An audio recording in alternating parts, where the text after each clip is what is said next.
அல்லேலூயா. வெளிப்படுத்தின விசேஷம் 13ஆம் அதிகாரம் 16-17 வசனங்களிலிருந்து நாம் பார்க்க போகிறோம். தொடர்ச்சியாக நாம் கர்த்தருடைய வருகை கடத்த காரியங்களை மாலை வேளைகளிலே பார்த்து கொண்டே வருகிறோம். ஒவ்வொரு நாளும் வேதத்தில் உள்ள தீர்க்க தரிசனங்கள் எப்படி நம்முடைய காலகட்டத்தில் நிறைவேறி கொண்டிருக்கிறது என்பதை பார்த்தோம். முதலாம் நாளிலே கூட நாம் கடைசி காலத்தில் கண்டுபிடிக்க வேண்டியதான கண்டுபிடிப்புகளை குறித்து பார்த்தோம். அதற்கு பிறகு இஸ்ரவேலுக்கு உண்டான காரியங்களை பார்த்தோம். நேற்று 666 என்கிற நம்பர் எப்படி நம்ம எல்லார் மத்தியிலும் வந்திருக்கிறது என்பதை பார்த்தோம். இன்னைக்கு வலது கைக்கும் நெத்திக்கும் முத்திரை போடுவார்கள் என்று சொல்லி வேதம் ஏறக்குறைய 2000 வருடங்களுக்கு முன்பாக அறிவித்திருக்கிறது. இந்த தீர்க்க தரிசன வசனங்கள் எப்படி நம்முடைய காலகட்டத்தில் நம் கண்களுக்கு முன்பாக நிறைவேறி கொண்டிருக்கிறது என்பதை தான் பார்க்க போகிறோம். வெளிப்படுத்தின விசேஷம் புஸ்தகத்தில் இப்படிப்பட்ட காரியங்கள் எல்லாம் 22 அதிகாரங்களாக பிரித்து கொடுக்கப்பட்டிருக்கிறது. அதுல ஒவ்வொன்றும் ஒவ்வொரு காலகட்டத்துக்கு உரியது. முதல் அதிகாரத்தில் ஆரம்பித்து இன்னும் சொல்ல போனால் வெளிப்படுத்தின விசேஷம் புஸ்தகம் தான் 100% தீர்க்க தரிசன புஸ்தகம்.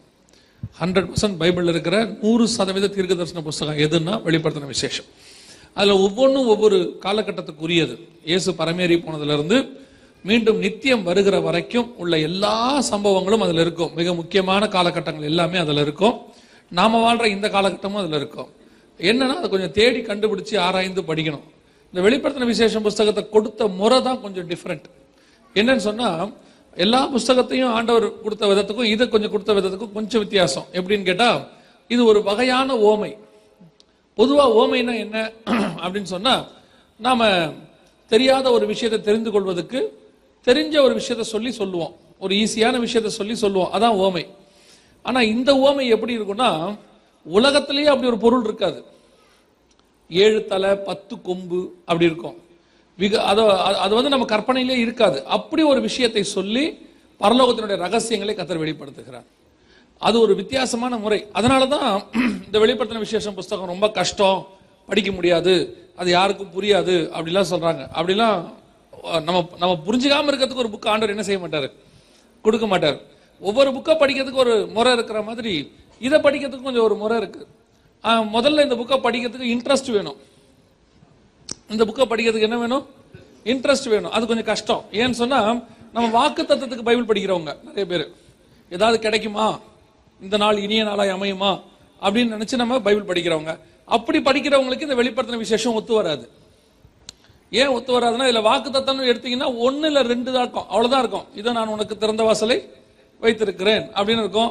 ஜெயம் கொள்ளுகிறேன் ஏன்னா உனக்கு ஜீவ விருட்சத்தை தருவேன். இதை தவிர எக்ஸ்ட்ராவா நீங்க ஏதாவது கேட்டீங்கன்னா அதுல இருக்கிறது ரொம்ப கஷ்டம்.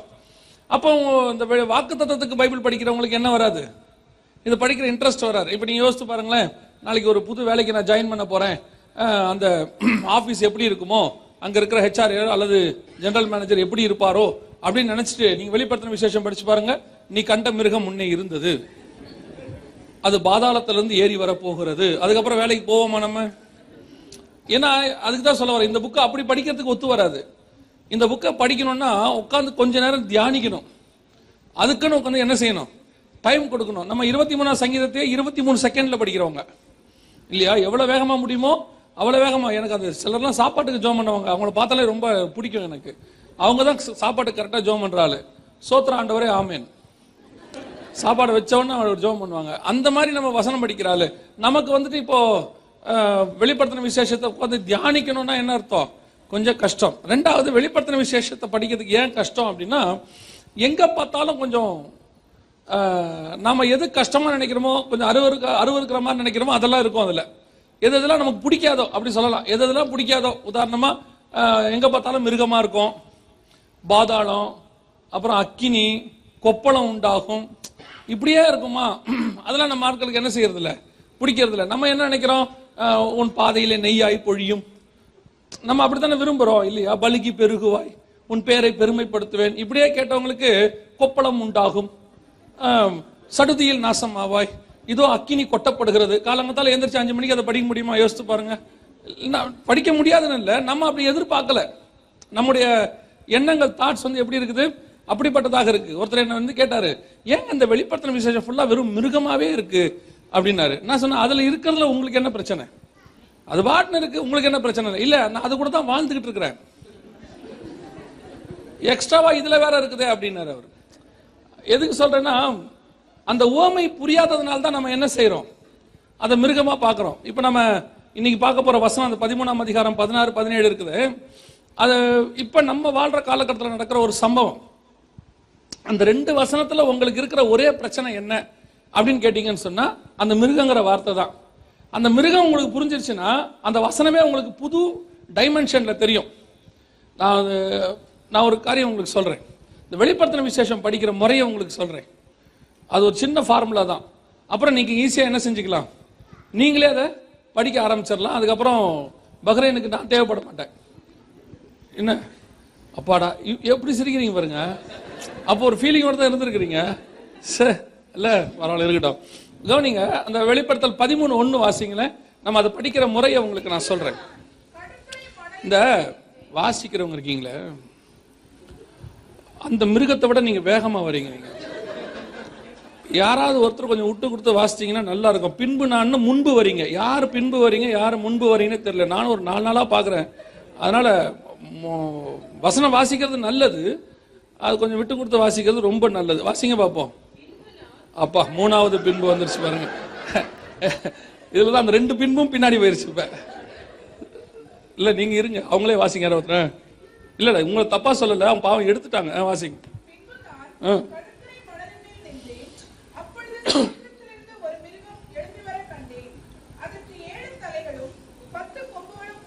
சரி கவனிங்க, இந்த வசனத்தை இப்ப எப்படி வெளிப்படுத்தின விசேஷம் படிக்கணும் அப்படின்னு எனக்கு ஆண்டவர் சொல்லி கொடுத்து நான் உங்களுக்கு சொல்லித்தரேன். இந்த முறையில் படிச்சா உங்களுக்கு நிறைய சீக்ரெட்ஸ் கிடைக்கும், நிறைய விஷயங்கள் புரிஞ்சுக்கலாம். சரியா? இப்ப அந்த 1வது வசனத்துல ஒரு அற்புதமான சீக்ரெட் இருக்கு. இப்ப நம்ம அதை படிக்க போறோம். ஒருவேளை நீங்க எழுதுறவங்க யாராவது இருந்தீங்கன்னா எழுதி கொள்ளுங்க, நல்லது. எழுதுனா உங்களுக்கு நல்லது, எழுதாவிட்டால் எனக்கு நல்லது. ஏன்னா திருப்பி நானே தானே வந்து சொல்லி தரணும் இல்லையா? இல்லை எழுதாம போயிட்டீங்கன்னா எழுதிட்டீங்கன்னா அப்புறம் நீங்களே பிரிச்சு படிச்சுக்கலாம். அதுக்கு தான் சொல்றேன். கவனிங்க, இப்பதான் 2-4 பேர் பேனாவியே தேடுறாங்க. சரி சீக்கிரம் எடுங்க. கவனிங்க, பின்பு நான் கடற்கரை மணல் மேல் நின்றேன், அப்பொழுது சமுத்திரத்தில் ஒரு மிருகம் எழும்பி வர கண்டேன், அதற்கு 7 தலைகளும் 10 கொம்புகளும் இருந்தன அப்படின்னு இருக்கு. இப்போ இப்படி ஒரு மிருகம் கண்டிப்பாக கிடையாது. 7 தலை 10 கொம்போட ஒரு மிருகம் கிடையாது. அதுவும் சமுத்திரத்துல கண்டிப்பா கிடையவே கிடையாது. அப்ப இது வந்து ஒரு ஓமை, ஏதோ ஒன்று ஆண்டவர் சொல்ல விரும்புறாரு. தரிசன சீக்ரெட் நம்ம ஏற்கனவே பார்த்தோம். மத்தேயு 13:9-10 இதுவைகளுக்கு பின்னால் பரலோகத்தினுடைய ரகசியங்கள் இருக்குன்னு ஆண்டவர் சொல்லியிருக்கிறார். இப்ப நம்ம ஒரு ரகசியத்தை பார்க்க போறோம்.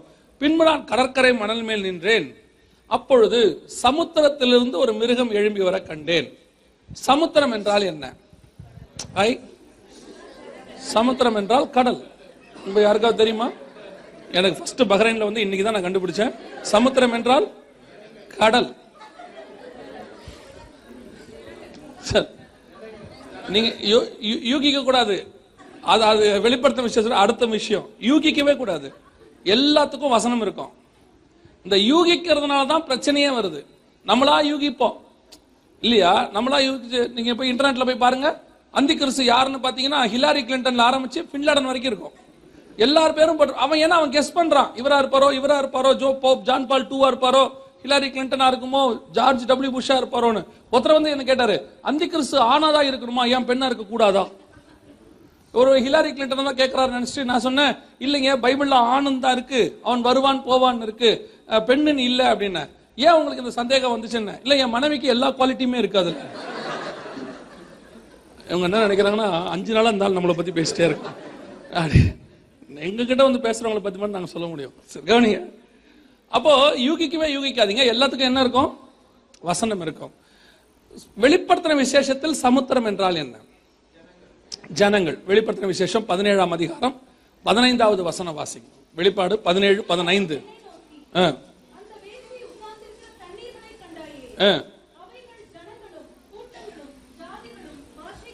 அப்போ சமுத்திரம் என்பது எதை குறிக்கிறது? ஜனங்களை குறிக்கிறது. சமுத்திரத்திலிருந்து ஒரு மிருகம் எழும்பி வர கண்டேன். மிருகம்னா என்ன? வாசிங்க. தானியேல் புஸ்தகம் 7ஆம் அதிகாரம் 23வது வசனம் வாசிங்க. தானியேல் 7:23.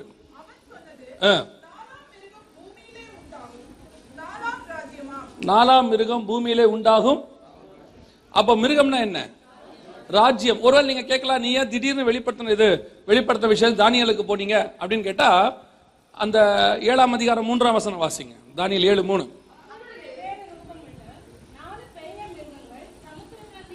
எங்கிருந்து வருது? வெளிப்படுத்த 13:1 எங்கிருந்து வந்துச்சு?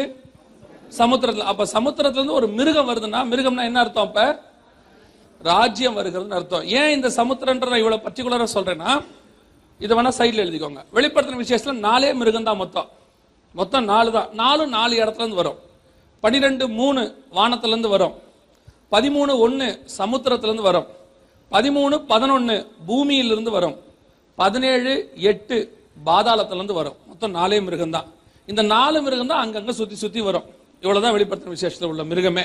இந்த 4 மிருகத்தை நீங்க புரிஞ்சுக்கிட்டீங்கன்னா வெளிப்படுத்தின விசேஷத்துல ஒரு 25% உங்களுக்கு ஈஸியா என்ன செஞ்சிடும்? புரிஞ்சிடும். மொத்தமே 4 மிருகம் தான் வெளிப்படுத்தின விசேஷத்துல. இப்ப நம்ம பார்க்க போறது சமுத்திரத்துல இருந்து வர மிருகத்தை பத்தி மட்டும்தான். அப்போ மிருகம் என்றால் என்ன குறிக்கிறது? சமுத்திரத்தில் வர மிருகம்னா என்ன அர்த்தம்? ஒரு ராஜ்யத்தை குறிக்கிறது. அதை எழுதி கொள்ளுங்க. பின்பு அதற்கு அந்த மிருகத்திற்கு எத்தனை தலைகள் இருந்தது? 7 தலைகள். 7 தலைகள்னா என்ன? வெளிப்படுத்தின யூகிக்காதீங்கன்னு சொன்ன தானே. யூகிக்காதீங்க. ஏன்னா ஆண்டவருக்கு நல்லா தெரியும் நம்ம யோசிச்சா தப்பா தான் யோசிப்போம். அதனாலதான் அவர் எல்லாத்துக்கும் விளக்கம் கொடுத்து வச்சிருக்கிறார். தலைகள் 7 தலைகள் என்றால் என்ன? வாசிங்க. வெளிப்படுத்தின விசேஷம் 17ஆம் அதிகாரம் 9வது வசனம் வாசிங்க. அந்த 7 தலைகளும் ஸ்திரீ உட்கார்ந்திருக்கிற 7 மலைகளாம். 7 தலை என்பது எதை குறிக்கிறது? ஒரு ஸ்திரீ உட்கார்ந்திருக்கிற 7 மலை. ஸ்திரீனா என்ன? அதே 17ஆம் அதிகாரம் 18ஆம் வசனம் வாசிங்க. 17-18. நீ கண்ட ஸ்திரீயானவள். அப்ப ஸ்திரீனா எதை குறிக்குது? அது எதுக்கு மேல உட்கார்ந்திருக்கு? 7 மலைக்கு மேல உட்கார்ந்திருக்கு. 7 மலைக்கு மேல உட்கார்ந்திருக்கிற நகரம் எது? உலகத்திலேயே ஒரே ஒரு நகரம் தான் 7 மலைக்கு மேல அமைக்கப்பட்டிருக்கிறது. ரோம் நகரம். வேற எந்த நகரமும் இருக்காது. குயிரினல், விமினல், கேபிடலின், அவென்டின், பாலண்டின், சீலியன், எஸ்குயிலின். இதான் அந்த 7 மலையோட பேர். இந்த 7 மலைகளை தான் ரோமன் கத்தோலிக்கர்கள் என்ன செய்வாங்கன்னா புனித குன்றுகள்னு சொல்லுவாங்க. நம்ம எப்படி ஓரேப்னு சொல்றோம், சியோன் மலைன்னு சொல்றோம் இல்லையா? அந்த மாதிரி ரோமன் கத்தோலிக்கத்துல 7 மலை இருக்கிறது.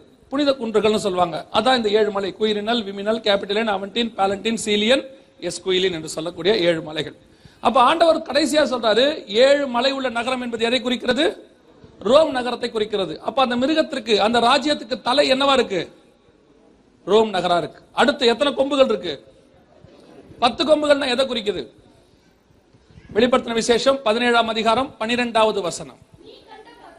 நீ கண்ட 10 கொம்புகளும் 10 ராஜாக்கள். இப்ப வெளிப்படுத்தின விசேஷம் 13:1 வேற மாதிரி இருக்கு பாருங்க. இப்ப நீங்க படிச்சு பாருங்க, வேற மாதிரி இருக்கும். இப்ப வாசிங்க 13:1. கடற்கரை மணல்னா என்ன?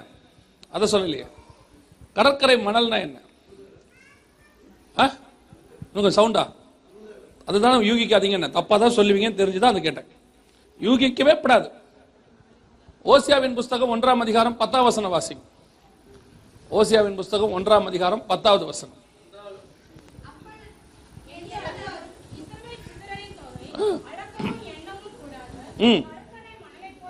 அப்ப கடற்கரை மணல்னா யாரு? இஸ்ரவேல் புத்திரரை குறிக்கும். இப்ப 13:1 வாசிங்க பாப்போம்.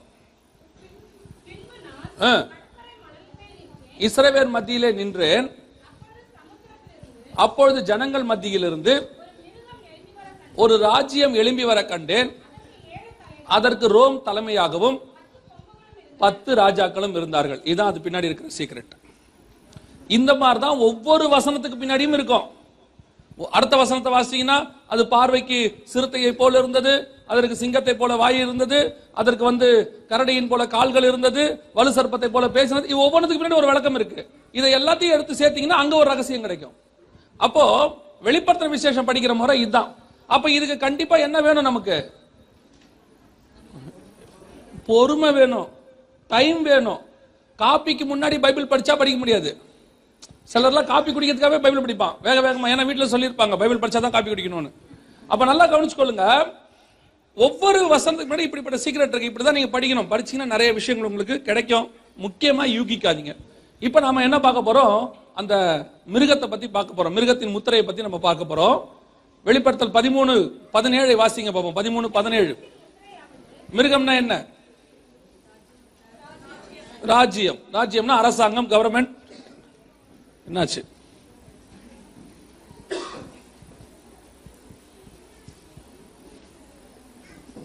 தள்ளி உட்காந்துருங்க, தள்ளி உட்காருங்க. யாராவது ஒருத்தர் வந்து இப்ப அங்க உட்காருங்க, தயவு செய்து யாராவது ஒருத்தர் வந்து அங்க உட்காருங்க.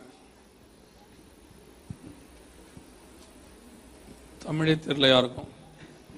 யாராவது ஒருத்தர் அந்த சீட்ல உட்காருங்க தயவு செய்து. வாங்க, இனிமேட்டு யாரையும் ஃப்ரண்ட்ல விடாதீங்க. ஃபில் ஆயிடுச்சு. பாடத்துக்கு நடுவில் வந்துட்டே இருந்தீங்கன்னா பாடம் டிஸ்டர்பன்ஸ் ஆகும். அதுக்கு தான், வேற ஒன்றும் இல்லை. இப்போ வெளிப்படுத்தல் 13-17 வாசிங்க பார்ப்போம். அப்ப மிருகம்னா என்ன? ராஜ்யம். அந்த ராஜ்யத்தின், அரசாங்கத்தின், அந்த கவர்மெண்டின் முத்திரையாவது, அதன் பெயரையாவது, லக்கத்தையாவது, லக்கையாவது இல்ல, லக்கத்தை, லக்கத்தையாவது பெற்றுக்கொள்ளுகிறவன் தவிர வேறு ஒருவனும் வாங்கவும் விற்கவும். ஆண்டவர் எழுதியிருக்கிறார் பாருங்க, 1900 வருஷத்துக்கு முன்னாடி. கடைசி காலத்துல ஒரு அரசாங்கத்தின் முத்திரை, அதனுடைய பெயர், அதனுடைய நம்பர், இலக்கம், இதை பெற்றுக்கொண்டால் தான் எதையும் வாங்கவும் முடியும், விற்கவும் முடியும். அதையும் எங்க போடுவாங்கன்னா வலது கையிலாவது நெற்றியிலாவது போடுவாங்க. அந்த 13ஆம் அதிகாரம் 1ஆம் வசனத்துல சொன்ன ஒரு சீக்ரெட் பார்த்தோம்ல. அந்த சீக்ரெட்னா என்ன? கடைசி காலத்துல ஒரு கிங்டம் வரும். அந்த கிங்டமுக்கு ரோம் நகரம் தலைமையா இருக்கும். அதோட 10 நாடுகள், 10 ராஜாக்கள் இருப்பார்கள். இப்ப அதுதான் யூரோப்பியன் யூனியன்ல, வெஸ்டர்ன் யூரோப்பியன் யூனியன் 10 நாடுகள் கூட்டமைப்பு உருவாகி இருக்கு. அதுல ரோம், இத்தாலியும் இருக்கிறது. அதுதான் கடைசியில் ஆளுகைக்கு வரப்போகிறது என்பதை ஏற்கனவே நம்முடைய ஆண்டவர் தெளிவாக சொல்லி வச்சிருக்கிறார். இப்ப அவங்க கொண்டு வர போற மிக முக்கியமான ஒரு டெக்னாலஜியை குறித்து தான் அந்த 13, 16, 17 சொல்லப்பட்டிருக்கு. என்ன சொல்லப்பட்டிருக்கு? ஒரு மிருகத்தின், அரசாங்கத்தின் முத்திரை, நாமம், இலக்கம், பெயர், நம்பர், இது இருந்தால் தான் எதையும் வாங்கவும் முடியும், விற்கவும் முடியும். அந்த நம்பரை புத்தியுடையவன் கணக்கு பார்க்க கடவன். அது என்ன நம்பரா இருக்கு? 666. இதை பத்தி நிறைய விஷயங்கள் நேற்று நம்ம பார்த்துட்டோம். இப்போ இந்த 17வது வசனம், கர்த்தர் சொன்னபடி மிருகத்தின் முத்திரை, நாமம், இலக்கத்தோட கடைசி காலத்துல வாங்கவும் விற்கவும் கூடாதபடிக்கு செய்யற ஒரு காரியம் உலகம் முழுவதும் வர தொடங்கி இருக்கு. அதுதான் இது. இதுக்கு பேரு ஐசின்னு சொல்றோம், ஐடி கார்டு. அதோட ஆக்சுவல் பேர் என்னன்னா MNIC, multi purpose national ID card என்று சொல்வார்கள். ஒவ்வொரு நாட்டிலும் அதுக்கு ஒவ்வொரு பேர் இருக்கு. இந்தியாவில் அதுக்கு ஆதார்னு பேர் இருக்குது. அதே மாதிரி இது எல்லா நாட்டிலையும் கொடுக்குறாங்க. அமெரிக்கால இருக்கு, அமெரிக்கால ஐசின்னு சொல்லுவாங்க. பஹ்ரைன்ல இருக்கு. அதுக்கு பிறகு ஐரோப்பா நாட்டில் இருக்கு. அப்புறம் மலேசியால இருக்கு. எல்லா நாட்டிலும் இருக்கு. கனடால இருக்குது. கனடால சின் கார்டுன்னு பேரு, சோசியல் இன்சூரன்ஸ் நம்பர்னு பேரு. அப்புறம் யூகேல NI நம்பர்னு பேரு. அப்புறம் நம்ம ஊர்ல வந்து ஆதார்னு பேரு. மலேசியால மை கார்டுன்னு பேரு. ஒவ்வொரு நாட்டிலையும் ஒவ்வொரு பேர் உண்டு. இந்த கடைசி காலத்துல இப்படி ஒரு அட்டை கொடுக்கப்படுகிறது. முதல்ல இந்த அட்டைக்கு இதுக்கு என்ன சம்பந்தம் அப்படின்னு கேட்டீங்கன்னா, முதல்ல ஒரு மிருகத்தின் முத்திரை, அரசாங்கத்தின் முத்திரை. இரண்டாவது அதனுடைய பெயர், அந்த அரசாங்கத்தின் பெயர். மூன்றாவது ஒரு இலக்கம். இங்க ஒரு நம்பர் இருக்கு பாருங்க, ஒரு இலக்கம். எல்லாத்திலும் இது இருக்கும். ஒரு மிருகத்தின் முத்திரை, நாமம், இலக்கம். ஒரு மிருகத்தின், அதாவது மிருகம்னா அரசாங்கம். ஒரு அரசாங்கத்தின் முத்திரை, நாமம், இலக்கம். ஒரு அரசாங்கத்தின் முத்திரை, நாமம், இலக்கம். ஒரு அரசாங்கத்தின் முத்திரை, நாமம், இலக்கம். எந்த நாட்டுக்கு போனாலும் இது மூணும் கண்டிப்பாக இருக்கும். இது இல்லாமல் வாங்கவும் விற்கவும் கூடாதபடிக்கு செய்தது. இன்னைக்கு இந்த ஐசி இல்லாமல் எதையுமே எந்த நாட்டிலுமே என்ன செய்ய முடியாது, வாங்கவே முடியாது. அவங்க நம்ம நாட்டில் இப்ப என்ன செஞ்சுட்டு இருக்காங்க, கொஞ்சம் கொஞ்சமா இந்தியாவிலாம் ஆதார் இல்லாம எதையுமே என்ன செய்ய முடியாது, வாங்க முடியாதுங்கிறாங்க. ஏற்கனவே இந்த மெத்தட் 15-20 வருஷமாக ஆரம்பத்தில் ஃபர்ஸ்ட் பைலட் மெத்தடாக முதலாக மலேசியாவில் தான் கொண்டு வரப்பட்டது. மைகாட் அப்படின்னு சொல்லி இந்த டெக்னாலஜியோட இருக்கக்கூடியதான ஒரு சிஸ்டம். இன்னைக்கு உலகம் முழுவதும் எல்லா நாடுகளிலும் ஏறக்குறைய 99% முடிஞ்சிருச்சு. இப்ப ஸ்ரீலங்காலையும் கொடுத்துட்டு இருக்காங்க. இந்த ஏரோட ஸ்ரீலங்காலையும் கொடுத்து முடிச்சிருவாங்க. இந்த மிருகத்தின் முத்திரை, நாமம், இலக்கத்தோட வாங்கவும் விற்கவும் கூடாதபடிக்கு செய்யக்கூடிய ஒரு அட்டை உலகம் முழுவதும் விநியோகிக்கப்படுகிறது. ஒருவேளை நீங்க கேட்கலாம், இதுதான் அந்த தீர்க்கதரிசனம் நிறைவேறுதலானா? இதுதான் இப்போ ஆல்டர்னேட்டாக உங்களுடைய எல்லா கரன்சிக்கு பதிலாக டிஜிட்டல் மணியாக மாறிக்கொண்டிருக்கிறது. இதை வச்சுதான் இனி வாங்குறது விற்கிறது எல்லாமே என்ன பண்ண போறோம், டிசைட் பண்ண போறோம். அதுல நம்மளை பழக்கப்படுத்த தொடங்கி 10 வருஷம் ஆச்சு. இப்ப கொடுத்துட்டே இருக்கிறாங்க. இந்த மிருகத்தின் முத்திரை, நாமம், இலக்கத்துல ஒரு நம்பர் இருக்கு பாருங்களேன். இந்த நம்பர் ஏன் உங்களுக்கு கொடுக்குறாங்கன்றத கொஞ்சம் உட்காந்து யோசிச்சீங்கன்னா உங்களுக்கு புரியும். இந்த நம்பர் சிஸ்டத்துக்குள்ள ஏன் உங்களை கொண்டாந்து இருக்கிறாங்க? ஒவ்வொரு சர்வாதிகாரியின் ஆட்சி பூமிக்கு வரும்போதும், ஒவ்வொரு டிக்டேட்டர்ஷிப் அல்லது ஒரு கவர்மெண்ட் பூமிக்கு வரும்போதும் அவங்க என்ன செய்வாங்கன்னா, அவங்களுடைய லாங்குவேஜை உலகம் ஃபுல்லா எல்லாரும் படிக்கணும்னு என்ன செய்வாங்க, கட்டாயப்படுத்துவாங்க. உங்களுக்கு தெரியும், நேபுகாத் நேச்சார் எல்லாரையும் பிடிச்சிட்டு போன உடனே கல்தேயர் மொழியை படிக்க சொல்லி தானியேலுக்கு என்ன செய்யறாரு, சொல்லிக் கொடுக்க சொல்றாரு 1ஆம் அதிகாரத்துல. அதே மாதிரி அலெக்சாண்டர் உலகத்தை பிடிக்கும் போது தன்னுடைய கிரேக்க மொழியை உலகம் ஃபுல்லா என்ன பண்ணாரு, பரவ வச்சார். இப்ப நீங்க அந்த கிரேக்க மொழியோட ஆதிக்கம் இன்னுமே போல. அந்த கிரேக்க மொழி ஆதிக்கம் தான் ஃபுல் மெடிக்கல் டிபார்ட்மெண்ட் நீங்க எல்லாம் யூஸ் பண்றது எல்லாமே அதுல தான் இருக்கு. கார்டியாலஜி எல்லாம் சொல்றோமே, இது எல்லாமே கிரேக்க வார்த்தை தான், இங்கிலீஷ் கிடையாது. கார்டியோங்கிறதுக்கு ஹார்ட்னு இங்கிலீஷ்ல என்ன இருக்கு, ஒரு வார்த்தை இருக்கு. ஆர்த்தோக்கு போன்னு ஒரு வார்த்தை இருக்கு. இந்த ஆர்த்தோங்கிறது ஒரு ஒரு கிரீக் வேர்டு ஃபுல்லாவே. இது அந்த காலத்துல கொண்டு வரப்பட்டது. அதற்கு பிறகு ஆங்கிலேய சாம்ராஜ்யம் உலகம் முழுக்க என்ன கொண்டு வரப்பட்டது, இங்கிலீஷ் கொண்டு வரப்பட்டது. இப்ப அடுத்த கிங்டம் ஆன்டி கிரைஸ்ட் கிங்டம், அவனுடைய சாம்ராஜ்யம் வருது. இப்ப என்ன லாங்குவேஜ் வரப்போகுது, உலகம் முழுக்க ஒரே காமன் லாங்குவேஜ். என்ன லாங்குவேஜ் சொல்றத நல்லா சொல்லுங்க. லத்தீன். அப்புறம் வேற இல்ல, நீங்க யோசிக்க தோணும், தப்பு கிடையாது. உலகம் முழுக்க உங்களுக்கு வேற ஒரு மொழி வந்து அதுல உங்களுக்கு பேர்லாம் வச்சுட்டாங்க. அதற்கு பேர் தான் மேக்ஸ், டிஜிட்டல். உங்களை எல்லாரையும் என்ன பண்றாங்கன்னா நம்பர்ல பேர் வச்சுக்கிட்டு இருக்காங்க. நீங்க என்ன பேர் வேணாலும் வச்சுக்கோங்க, அவங்க உங்களுக்கு ஒரு பேர் வைப்பாங்க. நம்ம தானியல்னு பேர் வச்சுக்கலாம், அவன் ஒரு பேர் வைப்பான் பெல்ஷாத்சார்னு. அதுதான் அவனுடைய அபிஷியல் ரெக்கார்ட்ல இருக்கும். பெல்ஷாத்சார் தான் கூப்பிடுவான் நேபுகாத்நேச்சார். அதே மாதிரி தான் அவங்க மொழியில ஒரு பேர் இப்ப வச்சிருக்காங்க. எது, டிஜிட்டல், டிஜிட்டல் நேம். உலகம் முழுக்க எல்லாருக்கும் நம்பர். இந்த நம்பர் வைக்கிறதுக்கு நிறைய காரணங்கள் இருக்கு. அதுல ஒண்ணு, இந்த நம்பர் என்பது காமன், உலகம் ஃபுல்லா எந்த லாங்குவேஜ் காரணம் படிக்கலாம். இப்ப நீங்க நம்மளுடைய பேரையே தமிழ்லயோ மலையாளத்திலயோ இந்தியிலயோ எழுதுனா அந்தந்த மொழிக்காரங்க என்ன செய்ய முடியும், படிக்க முடியும். ஆனா உங்களுக்கு நம்பர் கொடுத்தாச்சுன்னா உலகத்தில் இருக்கிற எந்த மொழிக்காரன் என்ன செய்யலாம், அதை படிக்க முடியும். ஏன்னா அது காமன் லாங்குவேஜ். இங்கிலீஷ் காமன் கிடையாது, நம்பர் தான் காமன். டிஜிட்டல்னு நீங்க சொல்றோம், நம்பர் தான் காமன், நியூமெரிக். ரெண்டாவது, இந்த நம்பர் சிஸ்டத்துக்கு ஏன் கொண்டு வந்திருக்கிறாங்க அப்படின்னு கொண்டு வந்தா, இந்த நம்பர்ல தான் 666 கொண்டு வர முடியும். உதாரணமா உங்க எல்லாருக்கும், நம்ம எல்லாருக்குமே 16 இலக்க நம்பர் கொடுத்துட்டு இருக்காங்க. 16 இலக்க நம்பர் தான் உங்களுடைய ஏடிஎம் கார்டை பாருங்க, உங்க டெபிட் கார்டு, கிரெடிட் கார்டு, உங்களுடைய ஐசி கார்டு, அதாவது இந்தியாவோட இருக்கிற ஐசி கார்டு, எதை வேணா பாருங்க, 16 இலக்கத்தில் நம்பர் கொடுத்துக்கிட்டே இருக்கிறாங்க. ஒருவேளை இல்லைன்னா கொடுப்பாங்க இனிமேட். இந்தியாவில் ஆதார் அட்டை கொடுக்கும்போது 12 இலக்கத்தில் தான் கொடுத்தாங்க. அப்பவே நாங்க எங்களுடைய பத்திரிகையில் எழுதணும், 12 இலக்கத்தில் கொடுக்க கூடாது, எத்தனை இலக்கத்தில் கொடுக்கணும், 16ல கொடுக்கணும். ஏன் 16ல கொடுக்கணும்னா, உங்களுக்கு 16 இலக்கம், கம்ப்யூட்டருக்கு 2 இலக்கம் கொடுப்பாங்க. அவங்களுக்கு கம்ப்யூட்டரை ஸ்டோர் பண்றதுக்கு அதோடைய ஐடிக்கு 2 நம்பர் கொடுப்பாங்க. மொத்தம் 18 இலக்கம். இந்த 18 இலக்கத்தை தான் 3 6ஆக பிரிப்பார்கள். 6 6 6ஆக. இப்ப நீங்க வச்சிருக்கிற எல்லாமே இந்த 3 கேட்டகரியில் இருக்கும். கொஞ்சம் நீங்க உட்காந்து யோசிச்சு பார்த்தா தெரியும். உங்களுடைய செல்போன் நம்பர் இருக்கு இல்லையா, அதுவே 3 கேட்டகரி இருக்கும். ஒன்னு இன்டர்நேஷனல் கோட் அப்படின்னு சொல்லுவாங்க, இன்னொன்னு நெட்வொர்க் கோட், மூணாவது கஸ்டமர் கோட். இது 3 அந்த நம்பருக்குள்ள இருக்கும். இப்போ உங்களுக்கு ஆதார் நம்பர் 12 இலக்கத்துல இருந்துச்சு.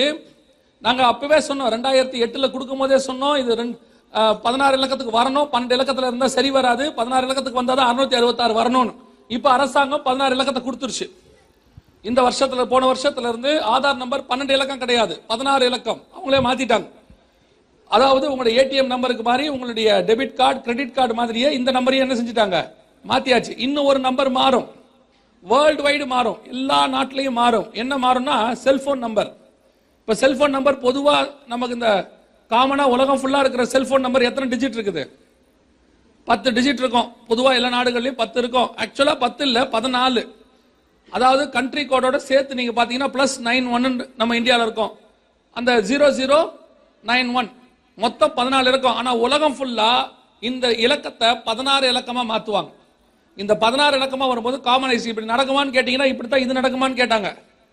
கண்டிப்பாக நடக்கும். 16 இலக்கத்தில் உங்கள் செல்போன் நம்பர் மாறும். இன்னைக்கு டேட் போட்டோம்னா எழுதிக்கோங்க, இது ப்ராஃபஸிலாம் கிடையாது, இது நடக்கணும், அவ்வளவுதான். இப்படித்தான் இருக்கும், பைபிள்ல சொன்னபடி நடக்கணும், இதுதான் நடக்கணும்.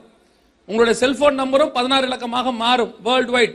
எப்படி வேர்ல்டு வைட் உங்க டெபிட் கார்டு, கிரெடிட் கார்டு 16 இலக்கமா மாறி இருக்குதோ, உங்க ஐசி 16 இலக்கமா மாறுதோ, எல்லாமே 16 இலக்கமா மாறும்போது தான் 666க்குள்ளே உங்களை கொண்டு வருவார்கள். உலகம் முழுக்க இந்த நம்பரை கொடுத்தாச்சுன்னா அது உங்களுக்கு யூனிக் நம்பரா இருக்கும். இப்ப சாலமோன்னு பேர் வச்சா உலகம் ஃபுல்லா கோடிக்கணக்கில் சாலமோன் இருக்கும். ஜான் பேர் வச்சா லட்சக்கணக்கான ஜான் இருக்கும். சாமுவேல் எடுத்தா கவலையே பட வேண்டாம், அதான் நிறைய இருக்கும் உலகம் ஃபுல்லா. இந்த டிஃபரன்சியேஷன் உண்டாக்கணும்னா ஒருத்தருக்கும் யூனிக் ஐடி கொடுக்கணும். அந்த யூனிக் ஐடி எதுல கொடுக்க முடியும்னா நியூமரிக்ல தான் கொடுக்க முடியும். இப்போ இந்த 16 டிஜிட் நம்பர் இருக்கு பாத்தீங்களா, இந்த 16 டிஜிட் நம்பரை நீங்க எடுத்துக்கிட்டீங்கன்னா அப்படியே 1, 10, 100, 1000 கணக்கு போட்டீங்கன்னா 10,000 கோடி பேருக்கு கூட நீங்க செய்யலாங்க யூனிக் நம்பர் கொடுக்கலாம். ஒருத்தர் செத்து போயிட்டாரு, இன்னொரு 10 வருஷம் கழிச்சு பிறகுறாங்கன்னா அவங்களுக்கு என்ன செய்யலாம், யூனிக் நம்பர் கொடுக்குற. அவங்க நம்பரை நீங்க மாற்றவே வேண்டாம், யூனிக்கா புது புது நம்பர் கொடுத்துட்டே போலாம். எத்தனை லட்சம் பேருக்கு, லட்சம் கோடி பேருக்கு கூட கொடுக்கலாம். அவ்வளவு 16 டிஜிட் நம்பர்ல கொண்டு வர முடியும். அதனால தான் உங்களுக்கு நம்பர்ல பேர் வைக்கிறாங்க. அதாவது உங்களை என்ன செய்யறாங்க, ஒரு கணக்கெடுப்புக்குள்ள கொண்டு வந்துட்டாங்க. உலகம் ஃபுல்லா ஒரு யூனிக் நம்பருக்குள்ள கொண்டாந்து உங்களை என்ன பண்றாங்கன்னா அவங்களுடைய லாங்குவேஜ்ல உங்களுக்கு பேர் வச்சிருக்காங்க. எப்படி நேபுகாத்நேச்சர் பேர் வச்சாரோ அதே மாதிரி இவங்க என்ன செய்யறாங்க, அதே மாதிரி தான் அலெக்சாண்டர் பண்ணாரு. அலெக்சாண்டரும் தான் பிடிக்கிற நாட்டுக்குலாம் என்ன வச்சாரு, கிரேக்க பேரை வச்சாரு. இப்ப இந்த பாலஸ்தீனியன்ஸ் நம்ம சொல்றோம்ல, அவங்க பேர் பாலஸ்தீனர்கள் பேரை வச்சதே அலெக்சாண்டர் தான். பிலிஸ்டீன்ஸ் அப்படிங்கறத இன்னைக்கு பாலஸ்தீன் ஆயிருக்குது. ஒவ்வொரு பேருமே அலெக்சாண்டர் வச்ச பேர் தான் இன்னைக்கு. அதே மாதிரி தான் நேபுகாத்நேச்சர் வச்சாரு. இப்ப வரக்கூடிய கவர்மெண்ட் உலகம் முழுக்க உங்களுக்கு டிஜிட்டல்ல பேர் வைக்கிறாங்க. இதே மாதிரி தான் அத்தனை பெரிய கணக்கெடுப்பு ஒரு நாள் நடத்தினாங்க வேர்ல்டு ஃபுல்லா. எப்போ? லூக்கா எழுதின சுவிசேஷம் 2ஆம் அதிகாரம் 1வது வசனம் வாசி. லூக்கா எழுதின சுவிசேஷம் 2ஆம் அதிகாரம் 1வது வசனம். உலகமெங்கும் குடிமதிப்பு எழுதப்பட வேண்டும் என்று அகஸ்து ராயனால், அன்னைக்கு உலகம்னா என்ன தெரியுமா, அமெரிக்கா கிடையாது. அன்னைக்கு north America, south America, Australia எதுவுமே கிடையாது. அன்னைக்கு உள்ளது 3 கண்டம் ஃபர்ஸ்ட் செஞ்சுரியில. அல்ல அமெரிக்காலாம் 16ஆம் நூற்றாண்டில் தான் கண்டுபிடிக்கப்படுது. கொலம்பஸ் கண்டுபிடிச்சாரு, நம்ம எல்லாருக்கும் தெரியும். முதல் நூற்றாண்டுல 3 கான்டினென்ட் தான். ஒன்னு யூரோப், இன்னொன்னு ஏசியா, இன்னொன்னு ஆப்பிரிக்கா. இந்த 3 கான்டினென்ட்டுக்குள்ள இல்ல எல்லா மக்களையும் கணக்கெடுப்பு நடத்தியிருக்கான். காரணம், இயேசு வரும் பொழுதே கடைசி காலம் ரெடியாகி விட்டது. இப்ப புறஜாதியார் காலம், சபை காலம் உள்ள வந்ததுனால தான் 2000 வருஷம் போயிருக்கு. இல்லன்னா அப்பயே உலகம் என்னத்துக்கு வந்துடும், முடிவுக்கு வந்துடும். ஏன்னா இயேசு எல்லாத்தையும் முடிக்கத்தான் வந்தேன்னு அப்பயே சொல்றாரு. அப்போ நல்லா கவனிச்சீங்கன்னா எல்லாரையும் ஒரு கணக்கெடுப்பு நடத்தியிருக்கான். அந்த கணக்கெடுப்பு நடத்தி முடிக்கும் போது இயேசு வந்தார். இப்போ உலகம் முழுக்க கணக்கெடுப்பு நடத்தப்படுது. நல்ல கவனிங்க, கணக்கெடுப்புனா மக்கள் தொகை கணக்கெடுப்பு இல்ல, அது எவ்வளவு பேர் இருக்கிறாங்க கணக்கெடுப்பு. இது அத்தனை பேருக்கு அவங்க நம்பர் கொடுத்து ரிஜிஸ்டர் பண்றது. அவங்க உங்களுக்கு நம்பர் கொடுத்து ரிஜிஸ்டர் பண்ணிக்கிறாங்க. இந்த கணக்கெடுப்பு உலகம் முழுக்க இப்பதான் நடக்குது. முதல் முறை எடுக்கும் பொழுது இயேசு வந்தார், 2வது முறை எடுக்கிறார்கள், இப்பொழுதும் இயேசு வரப்போகிறார். அல்லேலூயா. அத்தனை பேரையும் கணக்கெடுப்பு முடித்து ஒரு கம்ப்யூட்டருக்கு கீழே, ஒரு சூப்பர் கம்ப்யூட்டருக்கு கீழே ஒப்படைக்கப்படும் பொழுது அந்த கம்ப்யூட்டர் எந்த சர்வாதிகாரி கையில் இருக்குதோ அவன் முழு உலகத்தையும் ஆளுகை செய்கிறவனாக இருப்பான். Very simple. இன்னைக்கு அதுதான் இப்ப நடந்துகிட்டு இருக்குது. நமக்கு அந்த நம்பர் கொடுக்குறாங்க, அதுக்குள்ள 666 இருக்கு. இப்ப உலகம் ஃபுல்லா பேர் வச்சாச்சு, எல்லாருக்கும் பேர் வச்சு முடிச்சாச்சு. இப்ப பைபிள் சொல்லுது, இது இருந்தால்தான் வாங்கவும் விற்கவும் முடியும். இல்லாவிட்டால் நீங்க அதை வச்சிருக்கிறீங்களா இல்லையான்னு கண்காணிப்பாங்களாம். இல்லாதவங்களுக்கு எதுவும் கிடைக்காதான், இருக்கிறவங்களுக்கு எல்லாம் கிடைக்குமா? இதை எப்படி சாத்தியம்? இந்த நம்பர் இருக்குது இல்ல, எப்படி சாத்தியம், எப்படி கண்டுபிடிப்பாங்க அப்படின்னு கேட்டீங்கன்னா, உங்களுக்கு கொடுக்கிற இப்ப அந்த அட்டையிலேயே கண்டுபிடிக்கிற கருவியை வச்சு கொடுக்குறாங்க. எல்லா அட்டையிலையும் என்ன கொடுக்குறாங்க, கண்டுபிடிக்கிற கருவி. எது கண்டுபிடிக்கிற கருவி அப்படின்னு கேட்டா, இந்த இடத்துல இருக்கு பாருங்க, ஒரு மஞ்சள் கலர் சதுரம் இருக்குது. இந்த மஞ்சள் கலர் சதுரம் என்னன்னு தெரியுமா? சிம். என்ன சிம்? சிம்னா என்ன? Sim card. Sim card. சிம்னா என்ன? சப்ஸ்கிரைபர் ஐடென்டிஃபிகேஷன் மாடுல், அதான் சிம். சிம் கார்டோட ஃபுல் ஃபார்ம் என்னன்னு கேட்டீங்கன்னா, சப்ஸ்கிரைபர் ஐடென்டிஃபிகேஷன் மாடுல். தமிழ்ல சொன்னா, கூப்பிடுகிறவரை, அழைக்கிறவரை கண்டுபிடிக்கிற கருவி. இப்ப நீங்க கடையில் போய் என்ன கேட்குறீங்க, சிம் கார்டு கொடுங்க. தமிழ்ல என்ன கண்டுபிடிக்கிற கருவி ஒன்று கொடுங்க. ஆக்சுவலா நம்ம அதான் கேட்கிறோம். நம்ம இங்கிலீஷ்ல கேட்கறதுனால ஒரு அர்த்தம் தெரியல. இப்ப என்ன கேட்கிறோம், என்ன கண்டுபிடிக்கிற கருவி ஒன்று கொடுங்க. அவரும் கொடுத்துறாரு. அடுத்த கேள்வி என்ன கேட்பீங்க, எப்ப கண்டுபிடிப்பீங்க, எப்ப ஆக்டிவேட் ஆகும், எப்ப கண்டுபிடிப்பீங்க? அவர் சொல்வாரு 24 மணி நேரம் ஆகும். நம்ம சொல்லுவோம் கொஞ்சம் சீக்கிரம் கண்டுபிடிங்க. ஆக்சுவலா நம்ம வாயாலேயே நம்ம தான் என்ன செஞ்சுட்டு இருக்கிறோம், சொல்லிட்டு இருக்கிறோம் எங்களை கண்டுபிடிங்க. ஏன்னா டெக்னாலஜி நமக்கு தேவை, அதனால நம்மளே வாக்குமூலம் கொடுக்கிறோம், என்ன செய்யுங்க, கண்டுபிடிங்க. இந்த RFID என்று சொல்வார்கள், அதற்கு பேர் ஆங்கிலத்தில் ரேடியோ ஃப்ரீக்வன்சி ஐடென்டிஃபிகேஷன் பேர். இதுதான் உங்களை கண்டுபிடிக்கிற கருவி. இதுதான் உங்களுடைய செல்போன்ல இருக்கு. அதே கருவி தான் உங்களை கண்டுபிடிக்கிற ஐசிலையும் இருக்கு. இதே தான் உங்களுடைய பேங்க் கார்டுலயும் இருக்கு. இதே தான் உங்க டிரைவிங் லைசன்ஸ்லயும் இருக்கு. எல்லாத்துலயும் இந்த சிப் சிஸ்டம் கொண்டாந்துட்டான். என்னத்துக்காக? 24 மணி நேரம் உங்களை கண்காணிப்பதற்காக. இந்த கண்காணிக்கிற மெத்தட் ரொம்ப நல்லா இருக்கும். நீங்க எப்படி எடுத்துக்கிறீங்கன்னு எனக்கு தெரியல. இப்போ நீங்க யோசிச்சு பாருங்களேன், செல்போன்ல ஒருத்தர் உங்களை கூப்பிடுறாரு. இப்போ யூஎஸ்ல இருக்காங்க, இந்தியாவில் இருக்கிறாங்க, கூப்பிடுறாங்க, நீங்களும் கூப்பிடுறீங்க. பார்த்தா ஒரு சின்ன இன்ஸ்ட்ருமெண்ட், அது கையில் ஒண்ணுமே இல்லை, ஒரு சாதாரண இன்ஸ்ட்ருமெண்ட். இதுலைக்கும் அவங்க நம்ம போனுக்கும் அவங்களுக்கு எந்த விதமான ஒயர் கனெக்ஷனும் இல்ல. Everything under satellite control. நம்ம எல்லாரும் சொல்லிடுறோம் ஈஸியா. சேட்டலைட் எங்க இருக்கு? வானத்துல தான் இருக்கு. இந்த சபையில எல்லாருக்கும் பயங்கரமான ஞானமா இருக்கு. ஒண்ணுமே செய்ய முடியல, என்ன பண்றதே தெரியல. சமுத்திரம் என்றால் கடல், சேட்டலைட் என்றால் வானத்தில் இருக்கிறது.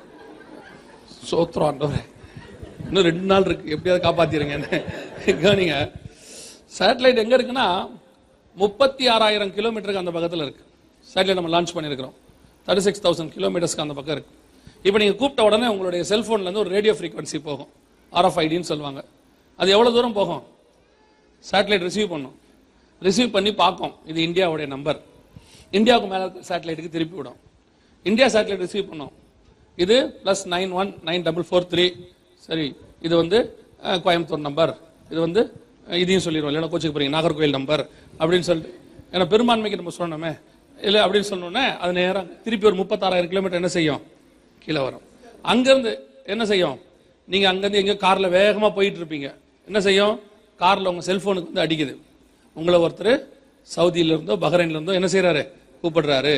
இவ்வளவும் எவ்வளவு நேரத்தில் நடக்குது, இவ்வளவு எவ்வளவு நேரத்தில், வித்தின் சம் செகண்ட்ஸ். ஒரு 36,000 கிலோமீட்டர் மேலே போய் அங்கிருந்து இந்தியாவுக்கு நேராக வந்து அந்த சேட்டில் ரிசீவ் பண்ணி திருப்பி ஒரு 36,000 கிலோமீட்டர் கீழே வந்து உங்களுடைய காரில் நீங்கள் போயிட்டு இருக்கிறவங்களுக்கு வேகமாக என்ன செய்யுது, அடிக்குது. இதை நீங்கள் போட்டோன்னே நீங்கள் என்ன சொல்றீங்கன்னா, நெட்வொர்க் என்ன ஸ்பீடு, போட்டோன்னே கிடைக்குதுங்க, நல்ல நெட்வொர்க். ஆக்சுவலாக என்னன்னா, உலகத்தில் உள்ள 800 கோடி மக்களில் நீங்கள் 2 செகண்டுகள் கண்டுபிடிக்கப்பட்டிருக்கிறீர்கள்னு அர்த்தம். அதான் அதோடைய உண்மை. இந்தியாவில் இருக்கிற 130 கோடி பேர்ல நீங்க என்ன செய்யப்பட்டிருக்கிறீங்க, 2 செகண்டில் கண்டுபிடிக்கப்பட்டிருக்கீங்க. ஒரு செகண்டில். இப்ப நம்ம யூஸ் பண்றதுல 7.1 Mbps ஸ்பீடை தான் யூஸ் பண்றோம். சிஸ்கோன்னு ஒரு பெரிய கம்பெனி இருக்கு, கேள்விப்பட்டிருப்பீங்க, வேர்ல்ட்லேயே மிக முக்கியமான ஒரு கம்பெனி. அவங்க தான் அந்த ட்ராக்கிங் சிஸ்டம் எல்லாம் பண்றாங்க. அவங்களாம் 200 Mbps ஸ்பீட் யூஸ் பண்றாங்களாம். அப்படி போட்டோன்னே கிடைக்கும், ஃபிராக்ஷன் ஆஃப் த செகண்ட் நீங்க எங்க இருக்கீங்கன்னு காட்டி கொடுத்துரும். அப்படின்னா இரவும் பகலும் உங்களை கண்காணிக்கிறதுக்கு எல்லாம் ரெடி. இதான் அந்த சேட்டலைட் இங்க இருக்கு பாருங்களேன். இது பேர் GPS பேரு, குளோபல் பொசிஷனிங் சிஸ்டம்னு சொல்லுவாங்க. இந்தியா மட்டுமே ஒரு 39 சேட்டலைட் விட்டுருக்குது. உலகம் முழுக்க ஒரு 4,000க்கும் மேற்பட்ட சேட்டலைட் இருக்கு. எலான் மாஸ்க் அப்படின்னு ஒருத்தர் பேர் இருக்கு, கேள்விப்பட்டிருக்கீங்களா? அதாவது did you heard about Elon Musk தெரியுமா? பேடிஎம்மோட ஆரம்பத்தில் பேடிஎம் கூட இருந்தாரு, இப்போ அவர் தனியா பண்றாரு. தெரியுமா தெரியாதா? ஒண்ணு இப்படி இல்லை இப்படி டக்குன்னு முடிச்சா நம்ம அடுத்து வேலைக்கு போலாம் பாருங்களேன். ஏன்னா நீங்க தெரிஞ்ச மாதிரியே உட்காந்துருக்கீங்களா? உங்களுக்கு தெரியுதா தெரியல தெரியல, தெரியுமா தெரியாதா? தெரியாது. எலான் மாஸ்க் அடுத்த ஆன்டி கிரைஸ்டா இருப்பாரோடு நம்பக்கூடிய அளவுக்கு அறிவுபூர்வமான ஒரு மனுஷன். அவருடைய ட்ரீம் ப்ராஜெக்ட் என்ன தெரியுமா? 4,000 சேட்டலைட்டை விட்டு free internet all over the world. All over the world free internet, no incoming charges, எதுவுமே கிடையாது. பா சூப்பர்ல, ஆமாவா இல்லையா? சீக்கிரம் சொல்லுங்க. ஃப்ரீன்னு ஒண்ணு பாருங்க. உலகத்துல எதுவுமே ஃப்ரீ கிடையாது. அதுக்கு ஏதோ ஒரு விலை கிரயத்தை நீங்கள் கண்டிப்பாக செலுத்த வேண்டும். உலகத்துல ஃப்ரீங்கிறது ஒன்னே ஒண்ணுதான், இயேசுவின் ரத்தத்தாலே கிடைக்கிற ரட்சிப்பு மட்டுமே. அதுக்கான விலை கிரயத்தையும் அவர் செலுத்தி இருக்கிறார். நமக்கு அது ஃப்ரீயா கிடைச்சிருக்கு, அவ்வளவுதான். எலான் மாஸ்க் ஃப்ரீயா கொடுக்கறதுக்கோ அம்பானி ஃப்ரீயா கொடுக்கறதுக்கோ அவர் நமக்கு மாமனா மச்சானா? யோசிச்சு பாருங்க. அதுக்கு பின்னாடி ஏதோ ஒண்ணு கண்டிப்பாக என்ன செய்யும், இருக்கும். இந்த ஃப்ரீ அப்படின்றதுக்கு பின்னாடி நம்ம அத்தனை பேருடைய டேட்டா பேசி என்ன பண்ணுவாங்க, அவங்க கையில வச்சுப்பாங்க. இன்னைக்கு இருக்கிறதுலயே மிக முக்கியமான மார்க்கெட் பிளேஸ் எது தெரியுமா? மனுஷன் தான். நாம தான் அவங்களுக்கு இருக்கிற மிக முக்கியமான ப்ராடக்ட். நமக்கு கொண்டு வந்து இப்ப யோசிச்சு பாருங்க. நீங்க செல்போன் ஓபன் பண்ணி ஒரு ஆப் ஓபன் பண்ணீங்கன்னா எத்தனை ஆட் வருது கீழே? ஒவ்வொரு ஆடுக்கும் உங்களுக்கு காசு. ஆனா உங்களுக்கு ஃப்ரீ மாதிரி தெரியுது. இதுக்கு பின்னாடி ஒரு பெரிய பிசினஸ் இருக்கு. உங்களை மொத்த என்னாச்சு?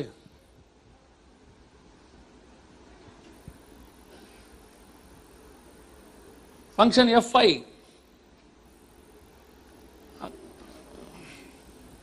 கவனிங்க. இந்த மாதிரி இதான் அந்த சிஸ்டம். இப்ப என்ன செய்யறாங்கன்னா, நம்மளை 24 மணி நேரம் கண்காணிக்கிறதுக்கு தேவையான வேர்ல்டு வைட் மொத்தம் இப்பவே 4,000 சேட்டலைட் மேல இருக்கு, இன்னும் விட போறாங்க. இது எல்லாத்தோட மொத்த ஹப் தான் ISS, இன்டர்நேஷனல் ஸ்பேஸ் ஸ்டேஷன் அப்படின்னு சொல்லுவாங்க. இன்னும் 2 ஸ்பேஸ் ஸ்டேஷன் ரெடி பண்ணிட்டு இருக்காங்க. அதாவது உலகத்தில் இருக்கிற அத்தனை பேரையும் ஒரு ஆள் கண்காணிக்க போறான். அதற்கான வேலை இப்பவே கண்காணிக்கத்தான் தொடங்கிட்டாங்க, தெரியுமா உங்களுக்கு? இப்பவே நம்ம எல்லாருமே அண்டர் சர்வேலன்ஸ் தான் இருக்கிறோம். எப்படி? இப்ப நீங்க யோசிச்சு பாருங்களேன். இந்தியால நான் சொல்றது எல்லா நாட்டுக்கும் பொருந்தும், உங்களுக்கு புரியுன்றதுக்காக இந்தியால சொல்றேன், இல்லைன்னா இப்படி வச்சுக்கலாம், எனக்கு தெரியுன்றதுனால இந்தியாவை பத்தி சொல்றேன். கவனிங்க. இப்ப நீங்க அப்படியே கர்நாடகாக்குள்ள போறீங்க, தமிழ்நாட்டில இருந்து ஒரு SMS ஒன்று வருது தெரியுமா? Welcome to Karnataka. அடுத்து நீங்க வந்துட்டு இதுக்குள்ள போறீங்க, கேரளாக்குள்ள, வெல்கம் டு கேரளா. இந்த SMS எப்படி வருது? அந்த மாநிலத்தை சாராத ஒரு நெட்வொர்க் புதுசாக உள்ளே நுழையும் போது அந்த மாநிலத்தை கண்காணித்துக் கொண்டிருக்கிற சேட்டிலைட் ஒரு SMS உங்களுக்கு அனுப்புது. என்ன அனுப்புது? நீ எல்லைக்குள்ள வர்றது எனக்கு தெரியுது, நீ வா, நான் உன்னை நான் பார்த்துக்கிட்டே இருக்கிறேன்னு சொல்லுது. ஆனா அப்படி சொன்னா நம்ம போக மாட்டோம். அதனால தான் டீசெண்டா சொல்லுது, வெல்கம் டு கேரளா. எல்லா ஸ்டேட்டும் இதை செய்யுது. எல்லா கண்ட்ரியும் செய்து, அப்போ டோட்டல் வேர்ல்டு இப்ப எப்படி இருக்கு? Under surveillance. யுஎஸ்ல ஒரு மனுஷன் வீட்டை விட்டு வெளியே வந்துட்டானா ஏதாவது ஒரு கேமராக்குள்ள 12 செகண்டுக்குள்ள அவன் இருப்பான். அப்படிதான் சிசிடிவி ஃபுல் பண்ணிட்டாங்க. அதுதான் நம்ம ரொம்ப ஸ்ட்ராங் நினைச்சா உலகத்திலே அதிக சிசிடிவி உள்ளதான சிட்டி எதுனா லண்டன். சரி, அதுதான் ரொம்ப ஃபேமஸ், அதுதான் ரொம்ப ஸ்ட்ரிக்ட் நினைச்சா அதிகமாக வெக வேகமாக மனுஷனை கண்டுபிடிக்கிற சிட்டி எதுன்னு கேட்டா ஷாங்காய். வித்தின் சம் மினிட்ஸ்குள்ள என்ன செஞ்சிருவாங்க? அந்த கிரிமினலை கண்டுபிடிச்சிடுறாங்க வெளியே. அந்த அளவுக்கு எல்லா நாடுகளும் சர்வேலன்ஸ் உங்களை கண்டுபிடிக்கிறத வேகமா என்ன செஞ்சுக்கிட்டு இருக்குது? நம்மளை கண்காணிக்க தொடங்கிருச்சு. ஒரு ஒரு அஞ்சு இருக்காது, ஒரு 8 வருஷத்துக்கு முன்னாடி ஊழியத்துக்காக போயிட்டு வந்துட்டு இருக்கும் போது ஃபிளைட்ல வரும்போது என் பக்கத்துல ஹைதராபாத்தை சார்ந்த ஒரு மனுஷர் உட்கார்ந்திருந்தார். அவர் வந்து நாசால பார்ட் டைமா ஒர்க் பண்ணவர் போல. அவர் சொன்னாரு, இந்த நம்ம பேசிட்டு போது அவரும் பிலீவர். அப்ப பேசிட்டு இருக்கும்போது நீங்க என்ன பண்றீங்கன்னு இந்த விஷயத்தெல்லாம் சொன்ன உடனே அவர் சொன்னாரு, ஒரு இன்ஃபர்மேஷன் நான் உங்களுக்கு சொல்றேன் அப்படின்னு ஒரு 9 இயர்ஸ்க்கு முன்னாடி சொன்னார். என்னன்னா, இஸ்ரேலும் அமெரிக்காவும் ஐ ஆன் த ஸ்கை அப்படின்னு சொல்லி ஒரு டெலஸ்கோப் அல்லது ஒரு சேட்டலைட், விசேஷித்த சேட்டலைட் ஒன்னு வச்சிருக்காங்க. அதன் மூலமாக ரோட்ல நடந்து போகிற மனுஷன் என்ன சாப்பிடுறான், கையில என்ன வாட்ச் கட்டி இருக்கிறாங்கிறது வரைக்கும் என்ன செய்ய முடியும்? க்ளோஸா வாட்ச் பண்ண முடியும் அப்படின்னு ஒரு 9 to 10 இயர்ஸ்க்கு முன்னாடி ஒருத்தர் என்கிட்ட சொன்னார். எனக்கு வந்து அப்ப நம்புறதுக்கு கஷ்டமா இருந்துச்சு. ஆனா அவர் சொன்னது பிலீவர் இருக்க வாய்ப்பு இருக்குன்னு மட்டும் வச்சுக்கிட்டு, ஆனா நான் பார்க்கல, நான் நம்பல. சமீபத்துல போன வருஷம் 2018ல இந்தியா வந்து கின்னஸ் ரெக்கார்டுக்கு ஒரு 100கணக்கான சேட்டலைட் ஒன்னா லான்ச் பண்ணுச்சு. உங்களுக்கு தெரியுமான்னு தெரியாது. 111 ராக்கெட்டோ 108 ராக்கெட்டோ விட்டாங்க. அதுல ஒரு ராக்கெட்டுக்கு பேரு ஐ ஆன் த ஸ்கை. அந்த ராக்கெட் லான்ச் பண்ணும் போது டிவில அதை பத்தி எக்ஸ்பிளைன் பண்ணிட்டு இருந்த அந்த சயின்டிஸ்ட் சொன்னாரு, இப்போ இந்தியா மிக முக்கியமான சேட்டலைட் லான்ச் பண்ணுது, நாம க்ளோஸா ஒரு மனுஷனை எந்த ஆங்கிள் வேணா என்ன செய்ய முடியும்? வாட்ச் பண்ண முடியும் அப்படின்னாரு. எந்த அளவுக்கு அப்படின்னு கேட்டா, ஃபுல்லா கிளவுட் இருந்து மழை பெஞ்சு வெள்ளம் அடிச்சா கூட அந்த சேட்டலைட் என்ன செய்யும்? ரோட்ல போய் நடந்து போறோம் என்ன செய்யுமா? கண்காணிக்குமா? இதை அவங்க சொன்ன போது நான் அதை கேட்டேன். ஆனா சமீபத்துல ஷாங்காயில இருக்கக்கூடியதான ஒரு வீடியோவை சைனீஸ் கவர்மெண்ட் வெளியிட்டுச்சு. அதுல எப்படி ஒரு ஆளை க்ளோஸா வாட்ச் பண்றாங்க அப்படிங்கறத அந்த வீடியோல இருக்கு. இப்ப நீங்க அந்த வீடியோ பாருங்க. இப்படித்தான் நம்மள வாட்ச் பண்றாங்க, இப்பதான் இதான் நடக்குது. ஆனா இது 5 வருஷத்துக்கு முன்னாடி வந்த வீடியோனா உங்க கார் என்ன பண்ணுதுங்கிறது எங்க இருக்குன்றதை இப்ப கொண்டு வந்து காட்டிடும். அந்த சிட்டிக்குள்ள உங்க நம்பரை போட்டா, அடுத்து உங்க ஆதார் நம்பரை போட்டா நீங்க எங்க இருக்கிறீங்கன்னு கொண்டு வந்து காட்டி கொடுத்துரும். அவ்வளவுதான். ஃபர்ஸ்ட் இப்ப நம்ம 2014ல இருந்து நம்முடைய கார் வாகனங்கள் எல்லாத்தையும் ட்ராக் பண்ணோம். இப்ப ஹியூமன் டிராக்கிங்க்கு எல்லா கவர்மெண்ட்டும் பணம் ஒதுக்கி இருக்கு. ஹியூமன் ட்ராக் பண்றதுக்கு எல்லா கவர்மெண்ட்டும் பணம் ஒதுக்கிருச்சு, இந்தியா கவர்மெண்ட் உட்பட. இப்ப அதான் நடக்க ஆரம்பிச்சிருக்கு. அந்த கண்காணிக்கிற கருவி உங்க கையிலேயே இருக்கு. அது செல்போன்லயும் இருக்கு, உங்களுடைய பேங்க் கார்டுலயும் இருக்கு, உங்களுடைய ஐசியிலும் இருக்கு, எல்லாத்திலும் இருக்கு. வேதத்தின்படி கடைசி காலத்துல ஒருவரும் தப்பி போகாத காலம் ஒன்று வருகிறதுன்னு ஆண்டவர் சொன்னார். அந்த ஒருவரும் தப்பி போகாத காலம் இதுதான். அத்தனை பேரையும் கண்காணிக்கிறாங்க.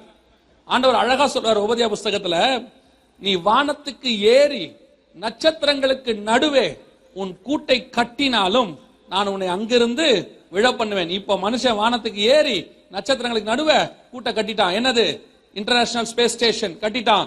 ரொம்ப சீக்கிரத்துல கீழே விழ போகுது. ரொம்ப சீக்கிரத்துல எல்லா டெக்னாலஜியும் ஒரு இடத்துல போய் கொலாப்ஸ் ஆக போகுது. இது நீங்க நம்புறீங்களோ நம்ப மாட்டீங்களோ தெரியாது, ஆனா நடக்கும். ஏன்னா பைபிள் சொல்லிருச்சு.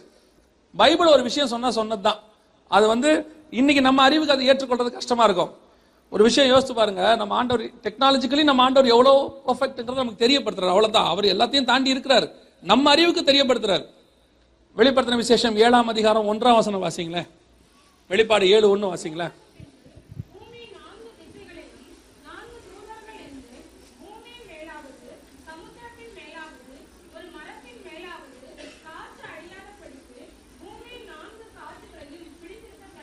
நல்ல கவனிங்க. எதுக்காக பிடிச்சிருக்கிறாருன்னு கீழே இருக்கு. ஒவ்வொருத்தரையும் முத்திரை போடுறாரு 4வது வசனத்துல. அதாவது வேர்ல்டே முழுக்க முழுக்க அந்திகிறிஸ்து ஆட்சி கிட்ட வருது.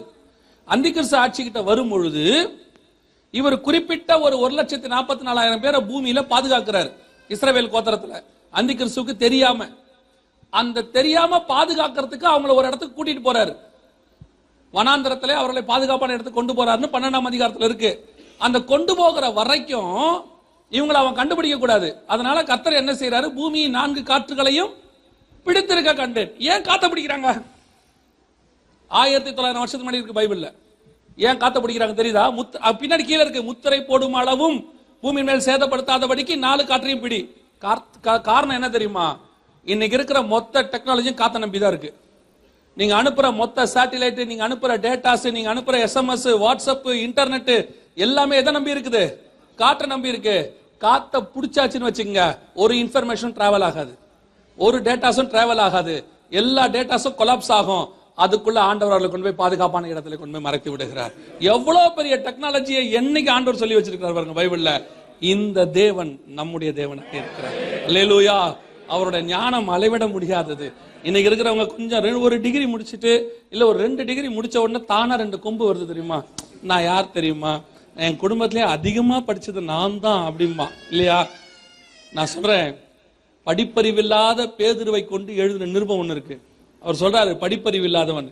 அதுல பேதுரு ஒண்ணு எழுதியிருக்கிறாரு, பூமியானது ஜலத்தினால் உண்டாகி ஜலத்தினால் நிலை கொண்டிருக்கிறது போல இன்னைய வரைக்கும் நாசா விஞ்ஞானிகளுக்கு அதுதான் ஆதார வசனம். பூமியில தண்ணி இருக்குதா, எல்லா கிரகத்திலையும் தண்ணி இருக்குதா, தண்ணி இருக்குதான்னு தேடுறானே, அதுக்கு ஆதார வசனமே எதுதான்? இதுதான். படிப்பறிவில்லாத மீனவர் எழுதின வசனத்தையே நாசா ஆராயுதுன்னா ஆண்டவர் ஒன்று சொன்னார்னா அது எப்படி இருக்கும் யோசித்து பாருங்க. அதுக்கு தான் நான் சொல்லுவேன், எனக்கு இருக்க யங்ஸ்டர்ஸ்லாம் ஏதோ 2 டிகிரி 1 டிகிரி படிச்சு முடிச்ச உடனே கொம்பு முளைச்சிட்டு மனிதன் குரங்கிலிருந்து வந்தான் தெரியுமா, எவால்வேஷன் தியரியை பத்தி உங்களுக்கு தெரியுமான்பீங்க. நான் சொல்றேன், மனுஷன் குரங்குல இருந்து வந்தான், அந்த டெக்னாலஜி அந்த ஆராய்ச்சிக்குள்ள எல்லாம் போய் மண்டையை குழப்பிடாதீங்க. தேவ சாயலாய் மனுஷனை படைத்தார், அவ்வளவுதான். இந்த டெக்னாலஜி எல்லாம் ஒரு காலத்துல உங்களை ஏமாத்தோம். உங்களை ஏமாத்தாத ஒரு ஆண்டவர் நம்முடைய ஆண்டவர் ஒருவர் மாத்திரமே. அல்லேலூயா. இன்னைக்கே அவன் ஒரு விஷயத்த ஆமாம்பா, இன்னொரு நாள் இந்த அதே விஷயத்த இல்லம்பா. நான் ஒரு 15-20 வருஷத்துக்கு முன்னாடி புக்கு படிக்கும் போது டைனோசர் காலம் வேறு மனுஷ காலம் வேறுன்னா, இப்போ 2016 ஆப்பிரிக்கால ஒரு அகழ்வாராய்ச்சியில் ஆர்கியாலஜில டைனோசருடைய கால் தடமும் மனுஷ கால் தடமும் பக்கத்துல கண்டுபிடிச்சிட்டாங்க. இப்ப சொல்றான் டைனோசர் காலமும் மனுஷ காலமும் ஒண்ணுங்கிறான்.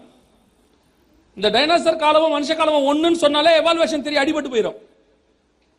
எதுக்கு சொல்றேன்னா, நாம படிக்கிற சயின்ஸ் இருக்குல்ல, இது எல்லாத்துக்கும் அப்பாற்பட்டது பைபிள்.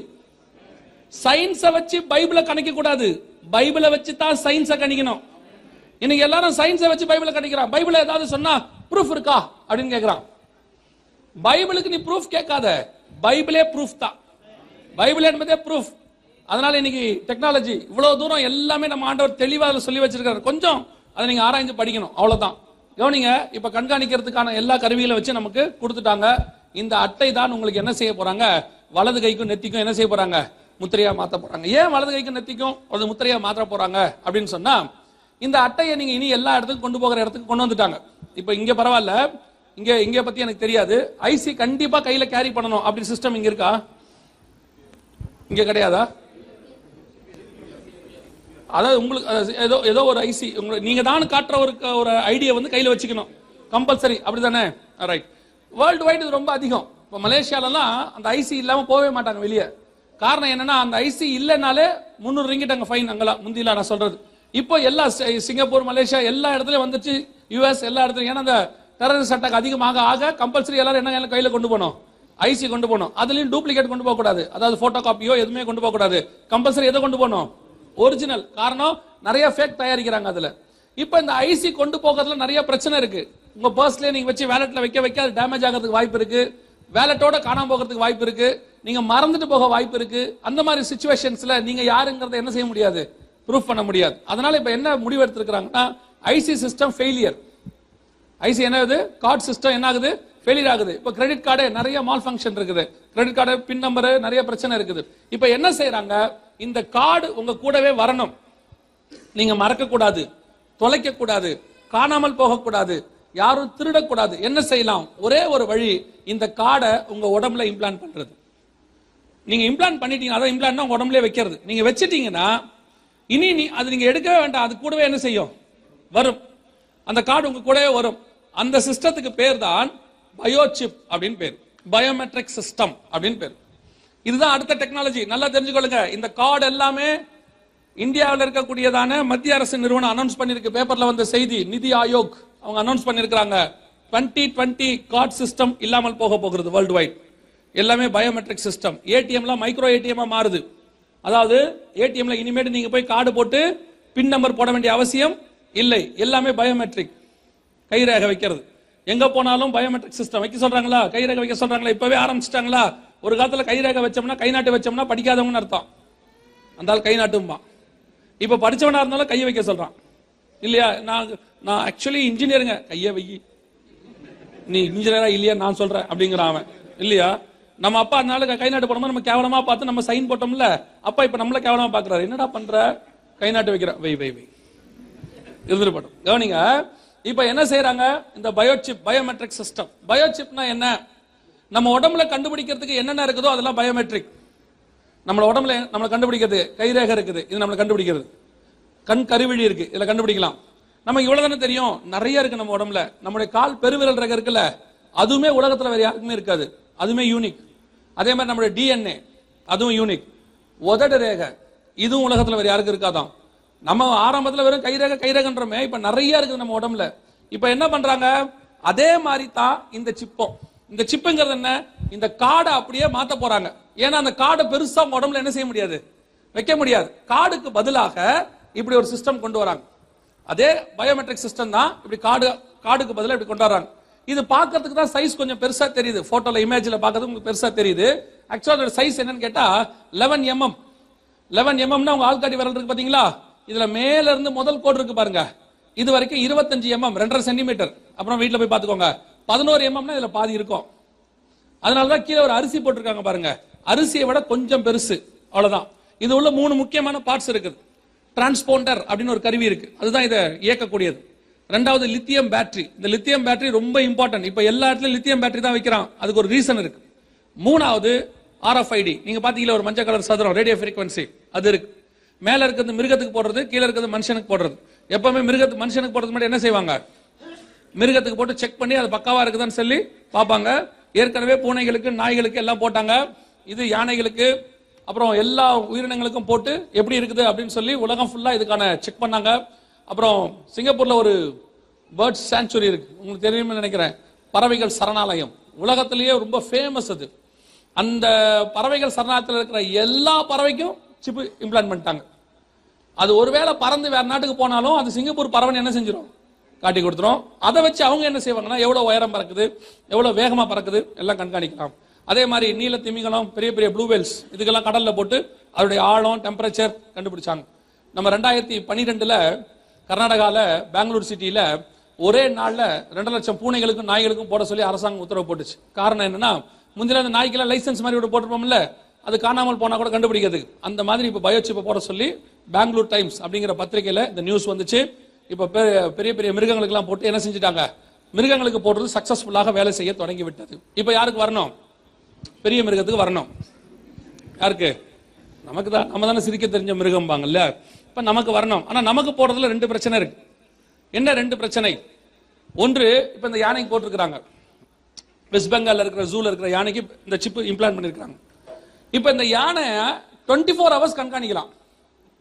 முந்தியெல்லாம் நமக்கு 2G தான் இருந்துச்சு. 2G தெரியும்ல, 2G தெரியாம தமிழ்நாட்டில் நீங்க இருக்கவே முடியாது. 2G தெரியாது, 2G தெரியாம இருக்குமா? சரி, இப்ப 3G 4G போயிடுச்சு. இப்ப என்ன வந்திருக்கு, 5G வந்துருச்சு.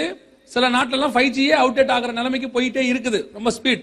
இப்ப நம்ம இப்பதான் 4G வந்திருக்கிறோம். இது என்னன்னு கேட்டீங்கன்னா ஸ்ட்ரீமிங் ஸ்பீட், வேகம். முந்தியெல்லாம் போட்டீங்கன்னா நீங்க கம்ப்யூட்டருக்கு முன்னாடி போட்டீங்கன்னா 256 kbs இருக்க ஒரு கம்ப்யூட்டர்லாம் இருந்துச்சு ஒரு காலத்துல. அதெல்லாம் நீங்க ஏதாவது ஒன்று போட்டு விட்டீங்கன்னா அது சுத்திட்டே இருக்கும். அதை போட்டு விட்டு காஃபி எல்லாம் போய் போட்டு வந்துருவோம் நம்ம, அப்பவும் அது சுத்திட்டே இருக்கும், பார்த்திருப்பீங்க. இப்ப அப்படி இல்ல, அப்படி போட்ட உடனே என்ன ஆகுது, நமக்கு போன்லயே 6GB ரேம்லாம் வந்து போச்சு. அந்த அளவுக்கு நம்ம ஸ்பீட் ஆயிட்டோம் இல்லையா. இப்ப நமக்கு என்ன ஆயிருச்சு, பயங்கர ஸ்பீட். இப்போ இந்த யானையோடைய நம்பரை போட்டீங்கன்னா லைவா இந்த யானையை நீங்க என்ன செய்யலாம், வீடியோ பார்க்கலாம். இப்ப நீங்க போன்லயே இப்ப என்னென்ன பாக்குறீங்க, கிரிக்கெட் பாக்குறீங்க, நியூஸ் பாக்குறீங்க, அப்புறம் நீங்க என்னென்னமோ பாக்குறீங்க. அது இருக்கட்டும், நான் இப்ப இதை மட்டும் சொல்றேன். போன்ல நீங்க கிரிக்கெட் பாக்குறீங்க, நியூஸ் பாக்குறீங்க. இப்போ அதே மாதிரி ஒரு பிரைவேட் வெப்சைட்டுக்கு போய் நீங்க அதுக்கு ஒரு சப்ஸ்கிரிப்ஷன் பே பண்ணா நீங்க யாரையும் என்ன செய்யலாம், கண்காணிக்கலாம். கூகுள் எர்த் ப்ரோ அப்படின்னு ஒன்னு இருக்கு, அதெல்லாம் வந்து சப்ஸ்கிரைப் பே பண்ற வெப்சைட். அதுக்கெல்லாம் போயிட்டீங்கன்னா நீங்க பர்டிகுலர் ஆளையே கண்காணிக்கலாம். அந்த மாதிரி இடத்துக்குலாம் உங்களுக்கு வெப்சைட்ஸ் எல்லாம் இருக்கு. இப்போ யானையை கண்காணிக்கலாம் 24 hours. இப்போ ஒரு திடீர்னு 12 மணிக்கு எழுந்திருச்சு, இந்த யானை நின்றுட்டு தூங்குதா, படுத்துட்டு தூங்குதா, தூங்கும் போது காது ஆட்டுதா இல்லையான்னு பார்க்கலாம். அதே மாதிரி ஒருத்தர் நம்மளை கண்காணிச்சா என்ன ஆகும்? இதற்கு பேர் தான் தனி மனித சுதந்திரம். பிரைவசி. இப்போ என்ன ஆகும்? 24 hours கண்காணிக்கிறோம். கண்காணிச்சா என்ன ஆகும்? நீங்க நைட்ல படுக்க போறீங்க, உங்களுடைய கட்டலுக்கு மேல இருந்து பெட்டுக்கு மேல இருந்து ஒருத்தர் கேமராவோட தூங்க போறீங்களா? சரி தூங்குங்க, ஒரே ஒரு வீடியோ எடுத்துக்கிறேன்னா தூக்கம் வருமா? நீங்க பார்க்கல, ஆனா உங்களை அப்படி ஒரு கேமரா பார்த்துக்கிட்டே இருக்கு. இந்த சிப்பு போட்டா கண்டிப்பா என்ன செய்யும்? உங்களை பார்க்கும். என்ன யோசிச்சு பாருங்க. இப்ப நம்ம பரவாயில்ல, நம்ம தமிழர்களுடைய கலாச்சாரத்துல சாப்பிட போது கூட கதவை சாதி தான் சாப்பிடுவோம். பார்த்துருக்கீங்களா? அதை கூட யாரும் என்ன செய்யக்கூடாது, பாத்திரக்கூடாது. அதுவும் அதை விட கொடுமையான ஒரு விஷயம் இருக்கு. பிள்ளைக்கு பாட்டில் பால் கொடுப்பாங்க, அந்த அந்த பாட்டில ஒரு 150 ml தான் இருக்கும், அதுலயுமே பாதி தான் இருக்கும் அந்த பால், அதுக்கு மேல ஒரு துணி சுத்தி இருப்பாங்க. பார்த்துருக்கீங்களா? என்னன்னு கேட்டா அது எவ்வளவு குடிக்குதுன்னு யாரும் பாத்திரப்படாதான், கண்ணு பற்றுமா. இந்த ரோட்ல குழி தோண்டி கேபிள் எல்லாம் பதிக்கிறாங்க, ரோடு போடுறவங்க பார்த்துருக்கீங்களா? அவங்க பிள்ளைய பார்த்துருக்கீங்களா? அது ரோட்ல அப்படி ஓரமா மண்ணில் உட்கார வச்சிருப்பாங்க, அது கையில ஒரு வடை கொடுத்துருப்பாங்க. அந்த அம்மா பாவம் அங்கேயே குழி தோண்டி போட்டுக்கிட்டு இருக்கோம், ரோடு போட்டுக்கிட்டு இருப்பாங்க. அந்த குழந்தைய பாத்தீங்கன்னா மண்ணு மேல உட்காந்துருக்கும், கையில ஒரு வடையை வச்சு கடிச்சிக்கிட்டு இருக்கோம், உடம்பெல்லாம் டஸ்டா இருக்கும். த மோஸ்ட் இம்யூனிட்டி பவர் உள்ள குழந்தை அதான் உலகத்திலேயே. எப்படி உட்காந்துருக்கும் தெரியுமா? நல்லா ஆளை பார்த்தீங்கன்னா சும்மா இப்படி இருக்கும். நம்ம பிள்ளை மொத்தத்தையும் முழுங்கிட்டு இப்படி தான் இருக்கும், விட விட விட விட விடன்னு இருக்கும். அதையும் நீங்க எங்கேயாவது வெளியே கூட்டிட்டு போனோம்னா என்ன அதுக்கு பாதுகாப்பு? இந்த அண்டார்டிகால இருக்கிற எஸ்கியூமா மாதிரி மொத்தத்தையும் மூடி ஈடி தலையெல்லாம், ஒரு முகம் மட்டும் தெரியும் பாருங்க, அப்படியே போட்டு அவ்வளவு கஷ்டப்பட்டு கொண்டு போனாலும் அச்சுடு தும்போம். அதுக்கு அந்த அம்மா சொல்லுவாங்க, அந்த ஊர்ல மழை பெய்யுது போல, அந்த ஊர்ல மழை பெய்ஞ்சது இங்க தும்போம். பாத்துறீங்களா? நம்ம பிள்ளைலாம் அநியாயம். அப்பா ஃபேன் போட்டா அது அப்படியே பறக்கும் போல, அப்படி இருக்கு. மொத்தத்தையும் முழுங்கிடும். ஆப்பிள் திங்கும் அது. அதுவும் அவங்க அம்மா வந்து எல்லாம் பாத்தீங்கன்னா கையில ஊட்டினா கேடாமா, அதனால பீடியாஷூரை கலக்கி ஸ்பூன்ல வச்சு உள்நாக்குல ஊட்டுது. அவன் குழந்தைய போய் பாருங்க, அது வாட்டு கிடக்கு, டீயை குடிக்குது, வடைய திங்குது, நல்லா இருக்குது, அதுக்கு ஜுரமே வர மாட்டேங்குது. இதுக்கு மூக்கில் ஒன்று வச்சு புசு புசுன்னு அடிக்கிறான். கேட்ட நெபுலைசராமா, வாரத்துக்கு 2 நாள். இப்போ வந்து கொஞ்சம் அட்வான்ஸ்டு, எல்லாம் வீட்லயே வாங்கி வச்சிருச்சு மிஷினை. இல்ல நெபுலைசர் ஒன்று இருக்குல்ல, அநியாயம். அந்த காலத்துலலாம் கொஞ்சம் சளி பிடிச்சோன்னா ஒரு தைலத்தை போடுவாங்க, அது வீட்டில் தாத்தா பாட்டின்னு ஒன்று இருக்கும். இப்பதான் வந்தோன்னா துரத்தி விட்டுறீங்களா, அது இருக்க மாட்டேங்குது. தாத்தா பாட்டி அனுப்புறது தானே ஃபர்ஸ்ட் வேலையே நமக்கு. உங்களை சொல்ல, நான் சொல்றதெல்லாம் பகரனுக்கு அந்த பக்கம். அதனால அந்த வீட்டில் என்ன கிடையாது, இந்த மெடிக்கல் சிஸ்டமே போயிருச்சு. இப்ப எதாத்தாலும் நெபுலைசர் மூக்குல. குழந்தை தும்முனவொன்னு அந்த அம்மா ஃபர்ஸ்ட் வார்த்தை, டாக்டருக்கு அப்பாயின்மெண்ட் போடுங்க, பிள்ளை தும்புதுங்க. என்னவோ இப்ப என்ன ஆகும்? 24 hours நம்மளை கண்காணிச்சா என்ன ஆகும்? சைக்காலஜிக்கலி நம்ம பாதிக்கப்பட்டுருவோம். ஒருத்தர் நம்மளை பார்த்துக்கிட்டே இருக்கிறாங்கன்னு சொன்னா நமக்கு என்ன செய்ய முடியாது? எந்த வேலையுமே செய்ய முடியாது. யாராவது நம்மளை நமக்கு ஒரு வேலையை கொடுத்துட்டு போயிட்டு நம்ம அமுச்சு விட்டுறோம் பாருங்க ஆளை, நீங்க போயிட்டு அப்புறம் வாங்கம்பா. அதுவும் இந்த மெக்கானிக்கலா இருக்காங்கல்ல, அப்புறம் இந்த கம்ப்யூட்டர்ல எடிட்டிங்லாம் பண்றாங்கல்ல, அவன் ப்ராஜெக்டை வாங்கிட்டு போயிட்டு அப்புறம் வாங்கம்பா. காரணம் கூட அவனை உட்கார வச்சா வேலை ஓடாது. அதை கட் பண்ணுங்க, இதை மாத்துங்க அப்படிமா. அதனாலேயே வந்து சொல்லிடுவேன், என்ன எனக்கு தெரியும், நான் எடிட்டிங் பண்ண போவேன், நான் பண்ண மாட்டேன். நான் அந்த வேலையை செய்ய போவேன்னா அந்த எடிட்டர் சொல்லுவார், நீங்க போங்க, போயிட்டு நாளைக்கு வாங்க பாரு. எதுக்குன்னா கூட ஒரு ஆள் இருந்தால் நமக்கு என்ன செய்ய முடியாது, எந்த வேலையும் செய்ய முடியாது. அப்போ ஒருத்தர் 24 hours நம்மளை கண்காணிக்கிறானா என்ன ஆகும்? சைக்கலாஜிக்கலி பாதிக்கப்பட்டுருவோம். அதுக்கப்புறம் நமக்கு எந்த வேலையுமே செய்ய முடியாது, பைத்தியம் பிடிச்சிரும். அப்போ வெளிநாட்டில் இதுக்கு என்ன செஞ்சாங்கன்னா, எதிர்ப்பு தெரிவிச்சு கோர்ட்ல கேஸ் எல்லாம் போட்டாங்க. இதெல்லாம் எங்களுக்கு போடக்கூடாது, இது வந்து எங்களோட பிரைவசியை பாதிக்குது. நான் சொல்றதெல்லாம் 2004 பெரிய போராட்டம்லாம் நடத்தினாங்க. நோ பயோசிப் மூவ்மெண்ட்லாம் ஆரம்பிச்சாங்க அமெரிக்கால. ஆனால் எல்லாவற்றையும் உடைத்து விட்டார்கள். கரெக்டா கடைசியா கோர்ட்ல போச்சு கேஸ். அப்ப நீதிபதி கிட்ட போனோடனே அவர் கேட்டா, இவங்க தயாரிக்கிறவங்களை கேட்டாரு, தயாரிக்கிறவங்களை பார்க்க போறோம், ரொம்ப வெரி டேஞ்சரஸ் கம்பெனிஸ். அப்போ கேட்டாங்க, அப்போ அவங்க சொன்னாங்க, நாங்க கண்காணிக்கிறோம், யார் விரும்புறாங்களோ அவங்கள என்ன செய்யறோம், அவங்க பர்மிஷனோட தான் கண்காணிக்க போறோம், யார் ஒத்துக்கிறாங்களோ அவங்கள என்ன செய்யறோம், கண்காணிக்கிறோம். அப்ப நீதிபதி கேட்டாரு, யார் ஒத்துப்பா? இப்ப அவங்க சொன்ன ரீசன்ஸ், பெரிய பெரிய மில்லியனர்ஸ், அவங்க பிள்ளைகள், அவங்களுக்கு இந்த சிப்பை போட்டுட்டோம்னா ஒருவேளை யாராவது கிட்னாப் பண்ணா கூட என்ன செய்யலாம், ஈஸியா வித்தின் செகண்ட் கண்டுபிடிச்சிடலாம். அதே மாதிரி மிலிட்டரி பீப்புள், இவங்கெல்லாம் பார்டர்ஸ்ல அங்கங்க இருப்பாங்க, இவங்களுக்கு இந்த சிப் இருந்துச்சுன்னா ஈஸியா என்ன பண்ணிடலாம், கண்டுபிடிச்சலாம். இப்ப நடுவில் இந்தியாவில் ஒரு ராணுவ வீரர் பாகிஸ்தான்ல போய் பிடிச்சாங்க. திருப்பி அவர் அனுப்பி விட்ட பிறகு என்ன பண்ணாங்க பாத்தீங்களா, 48 hours அவரை சர்வேலன்ஸ்ல வச்சாங்க. அவரை கொண்டு போய் நேரம் ஹாஸ்பிட்டல் வச்சு என்ன பண்ணாங்க, 48 hours இன்ச்சா செக் பண்ணாங்க. காரணம் அவர் உடம்புல என்ன இருக்குதான்னு பார்த்தாங்க, சிப் இருக்குதான்னு பார்த்தாங்க. அந்த சிப் உடம்புல இருந்தா ஈஸியா என்ன பண்ணிடலாம், கண்டுபிடிச்சலாம். அந்த ஏரியாவே அவங்க என்ன செய்யலாம், அவரை வச்சு கண்காணிக்க முடியும், பார்க்க முடியும். எனவே அப்படிப்பட்ட ஆட்களுக்கு போட்டா ஈஸி அப்படின்னாங்க. அது மட்டும் இல்ல, ஹாஸ்பிட்டல்ஸ்ல இருக்கக்கூடிய ஐசியூ சிசியூல இருக்கக்கூடியதான இந்த பேஷண்ட்ஸ் போட்டாச்சுன்னா அதை வச்சு அவங்க என்ன பண்ண முடியும், கண்காணிக்க முடியும். இப்படி எல்லாம் சொன்ன பிறகு சிப்பு போடுவதற்கு இப்பொழுது பர்மிஷன் கிடைத்து விட்டது. ஆல் ஓவர் த வேர்ல்ட் எல்லா கவர்மெண்ட்டும் என்ன பண்ணிருச்சு, சிப் இம்ப்ளான்ட் பண்றதுக்கு பெர்மிஷன் கொடுத்துறாங்க. எந்த நாட்டிலுமே அதுக்கு எதிர்ப்பு கிடையாது. அதான் ரொம்ப முக்கியம். யூஎஸ் உட்பட எல்லா நாட்டிலுமே சிப் போடுறதுக்கு இப்போ பெர்மிஷன் கிடைச்சிருச்சு. இப்போ ரெண்டாவது, இந்த சிப்பை எங்க வைக்கிறது, அதுதான் இருக்கிறதுலே மிக முக்கியமான விஷயம். ஏன்னா 3 கிரைட்டீரியா அதுக்கு சூட் ஆகணும். இதை வைக்கணும்னா நம்ம உடம்புல நம்பர் 1, இந்த சிப்பு வைக்கிற இடத்த நம்ம உடம்பு ஏத்துக்கணும். நம்ம உடம்பு வந்து ரொம்ப சென்சிட்டிவ். அது எல்லா இடத்தையும் என்ன செய்யாது, ஏற்றுக்கொள்ளாது. நம்பர் 2, இந்த சிப்குள்ள RFIDன்னு ஒரு சின்ன கருவி இருக்கு. இதை வந்து டெய்லி என்ன செய்யணும், சார்ஜ் பண்ணணும். இந்த சிப்பை daily battery charge, lithium battery charge என்ன செய்யணும், சார்ஜ் பண்ணணும். அப்படி சார்ஜ் பண்ணணும்னா டெய்லி உடம்புல வச்சு என்ன செய்ய முடியாது, எடுக்க முடியாது. இதுவே அரிசி அளவு தான், வச்சு எடுக்க முடியாது. நம்ம உடம்புலேயே எங்க மின்சார சக்தி கிரியேட் செய்யுதோ அந்த இடத்துல கொண்டு போய் என்ன செய்யணும், வைக்கணும். அந்த இடத்தை எது ஏற்றுக்கணும், நம்ம உடம்பு ஏத்துக்கணும் இந்த சிப்பை. 3வது மிக முக்கியமானது, அதை ஈஸியா ஆக்சஸ் பண்ற இடத்துல வைக்கணும். இப்ப நம்ம முதுகுல வச்சிடறாங்கன்னு வச்சுக்கோங்களேன் சிப்பை. இப்ப நம்ம போய் ஏடிஎம் மிஷின் எப்படி நிப்போம், இல்ல இப்ப ரேஷன் கடைக்கு போறீங்க, அவர் கேட்கிறாரு அவங்களுடைய ஐசியை காட்டுங்கன்னா ரேஷன் கடை காட்ட நம்ம எப்படி காட்டணும், கன்வீனியன்ட் இல்ல பாருங்களேன். நான் தான் சொன்னேன், ஈஸியா ஆக்சஸ் பண்ண முடியாது. உள்ளங்காலில் வச்சிடறோம், பிரச்சனையே கிடையாது, இருந்துட்டு போட்டு. திடீர்னு போலீஸ்காரர் நிறுத்தி லைசன்ஸ் கேட்கிறாரு, நம்ம எப்படி காட்டுவோம்? இப்ப 4 பேர் இறங்கி 4 பேர் லைசன்ஸ் காட்டுங்க, ஐசியை காட்டுங்க, 4 பேர் எப்படி நிப்பான்? அப்ப நம்ம உடம்புல வைக்கணும், ஈஸியா ஆக்சஸ் பண்ற இடத்துல வைக்கணும். அந்த இடத்துல சார்ஜ் பண்றதுக்கான எலக்ட்ரோ மேக்னெட்டிக் என்ன சொல்லுவாங்க, அதுக்கு மின்காந்த அலைகள், எலக்ட்ரோ மேக்னெட்டிக் சொல்லுவாங்க, EM அப்படின்னு சொல்லுவாங்க, அது இருக்கணும். அந்த இடத்த உடம்பு என்ன செய்யணும், ஏற்றுக்கொள்ளணும். இதற்கான ஆராய்ச்சியை கால் சான்ஸ் அப்படிங்கிற ஒரு சயின்டிஸ்ட் தான் பண்ணார். அவரோட பேர் IBMல அவர் ஒர்க் பண்ணாரு, கால் சான்ஸ். இந்த IBM நிறுவனம், நான் உங்களை பத்தி உங்களுக்கு பின்னாடி சொல்றேன். இந்த ஆராய்ச்சிக்கு $15 மில்லியன் செலவு பண்ணாங்க. இந்த ஆராய்ச்சியில கால் சான்ஸ் கடைசியா கண்டுபிடிச்சது, நம்ம உடம்புல இந்த மின்காந்த அலைகள் மிக அதிகமாக கிரியேட் செய்யறது எங்க அப்படின்னு கேட்டா, நம்ம உடம்புடைய சென்டர் பாயிண்ட். நம்ம உடம்புடைய சென்டர் பாயிண்ட் எங்க இருக்குன்னா நெத்தியில இருக்கு.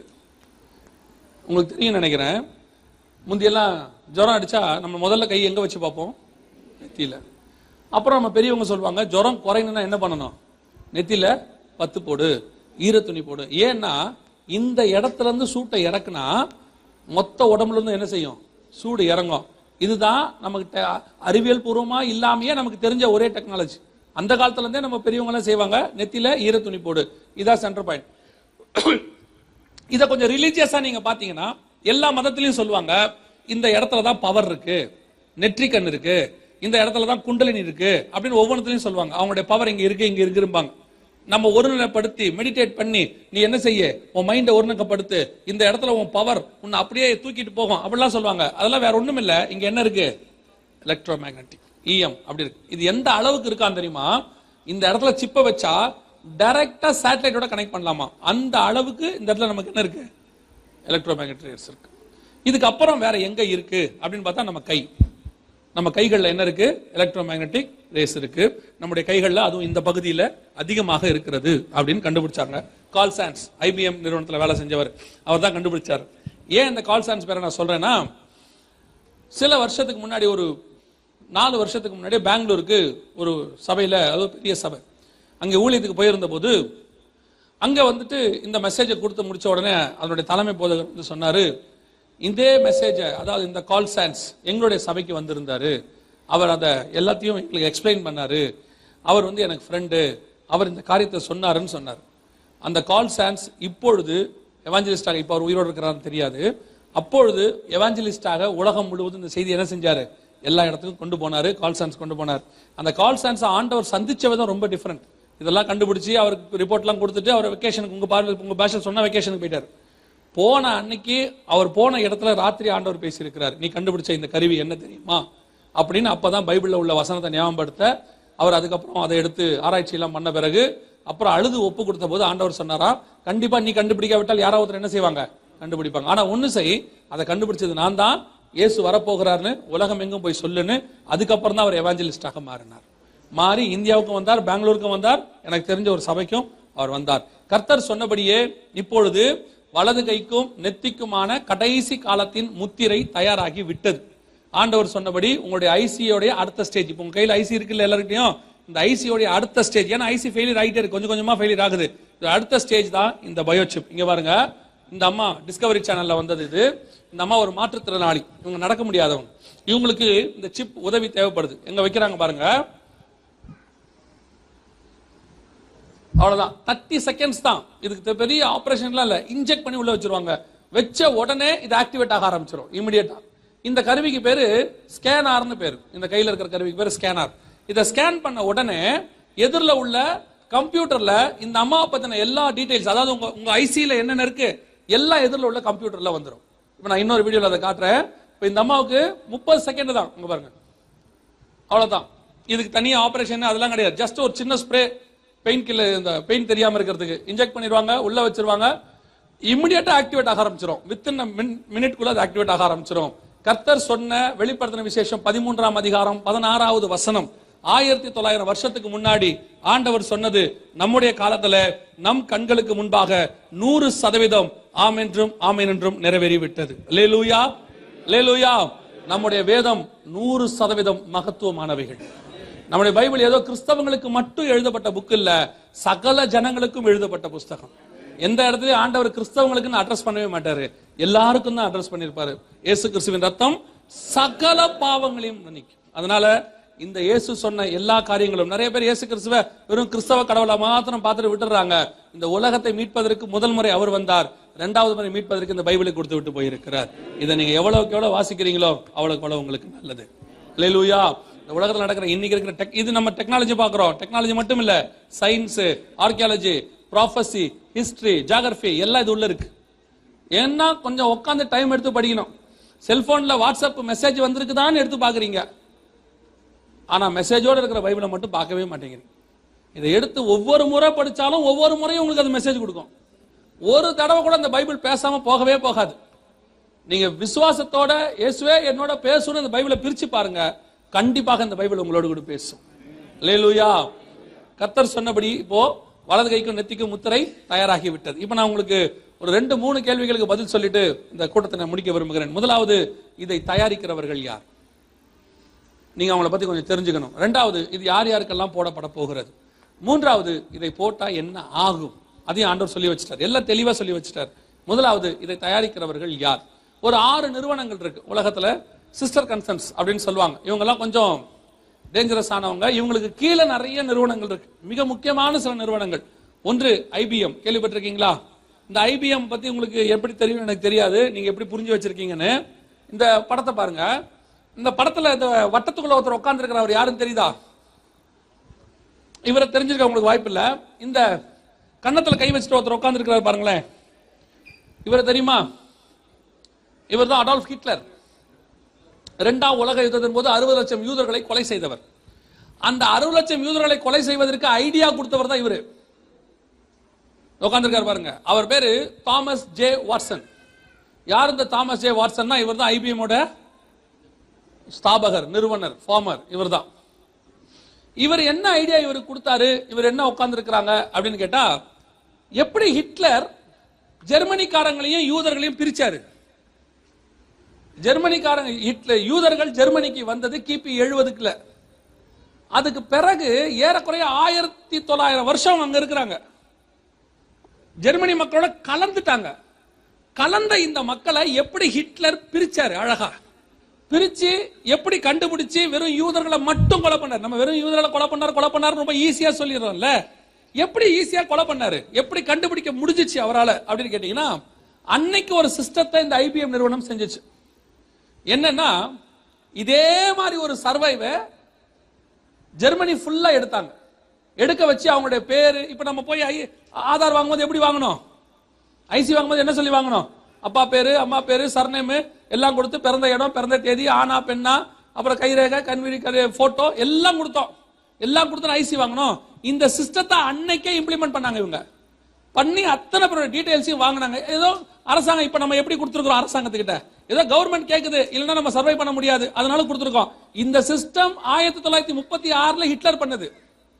பண்ணி அத்தனை பேர்த்தையும் வாங்கிட்டு அன்னைக்கு யூதர்கள் கையில மட்டும் 5 இலக்க நம்பர் போட்டாங்க.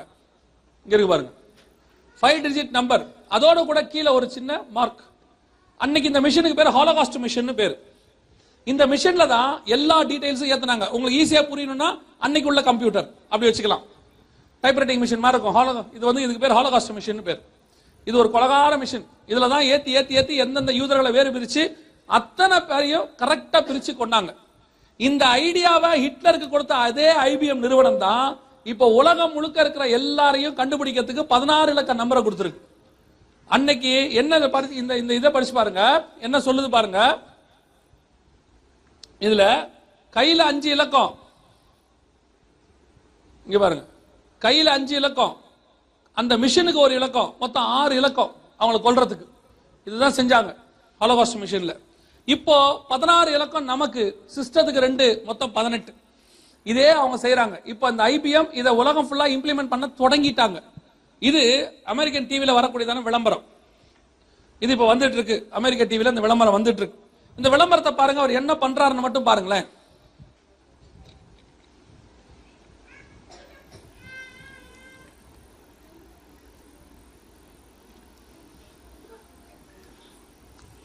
என்ன பண்றாரு? எல்லாத்தையும் திருடுறாரா? அவர் திருடல, பர்ச்சேஸ் பண்றாரு, எல்லாத்தையும் எடுத்து வைக்கிறார். இப்ப அவர்கிட்ட காசு வாங்குற மெத்தடை நீங்க பார்க்கணும். அதுதான் ரொம்ப இம்பார்ட்டன்ட். இந்த ஆடோடைய மிக முக்கியமான விஷயம் எதுன்னா, எப்படி அவர்கிட்ட பணம் வாங்கினாங்கன்னு மட்டும் பாருங்க. இப்ப இவரு வெளியே போறாரு. இப்ப ஜஸ்ட் அவர் முகத்துல ஒரு லைட் அடிக்கும் பாருங்க, அதை மட்டும் நல்லா கவனிங்க. இப்ப பாருங்க, அங்க பாருங்க, ரைட். இப்ப ஸ்கேன் பண்ணிருச்சு, அவரை மொத்தமா ஸ்கேன் பண்ணிருச்சு. இப்ப அவரை கூப்பிட்டாங்க. அவரை கூப்பிட்டு ஒண்ணுமே சொல்ல, அவரு சார் பில்ல மறந்துட்டீங்க அப்படின்னு சொல்லி பில்ல கொடுத்தாங்க. அவர் வாங்கிட்டு போயிட்டாரு. அவ்வளவுதான் ஐபிஎம் செய்து. இந்த ஆட்ல நீங்க சில விஷயங்களை கவனிச்சீங்களா? அவர் என்ன பொருள் எடுத்தாருன்னு அவங்க பார்க்கவே இல்லை. அதுக்கான விலை என்ன ஏதுன்னு அவங்களுக்கு போடவே இல்லை. எப்படி இவர்கிட்ட இருந்து பணம் வாங்கினாங்க இல்லையா? முதல்ல எப்படி என்ன ப்ராடக்ட்னு தெரியாது, எவ்வளவு பணம்னு தெரியாது. இப்ப அவர்கிட்ட என்ன பண்ணிட்டாங்க? பணத்தையும் எப்படி வாங்கினாங்க? ஏன்னா இதெல்லாம் தெரிஞ்சாதானே பணம் வாங்க முடியும். பணத்தையும் வாங்கிட்டாங்க, பில்லையும் கொடுத்துட்டாங்க.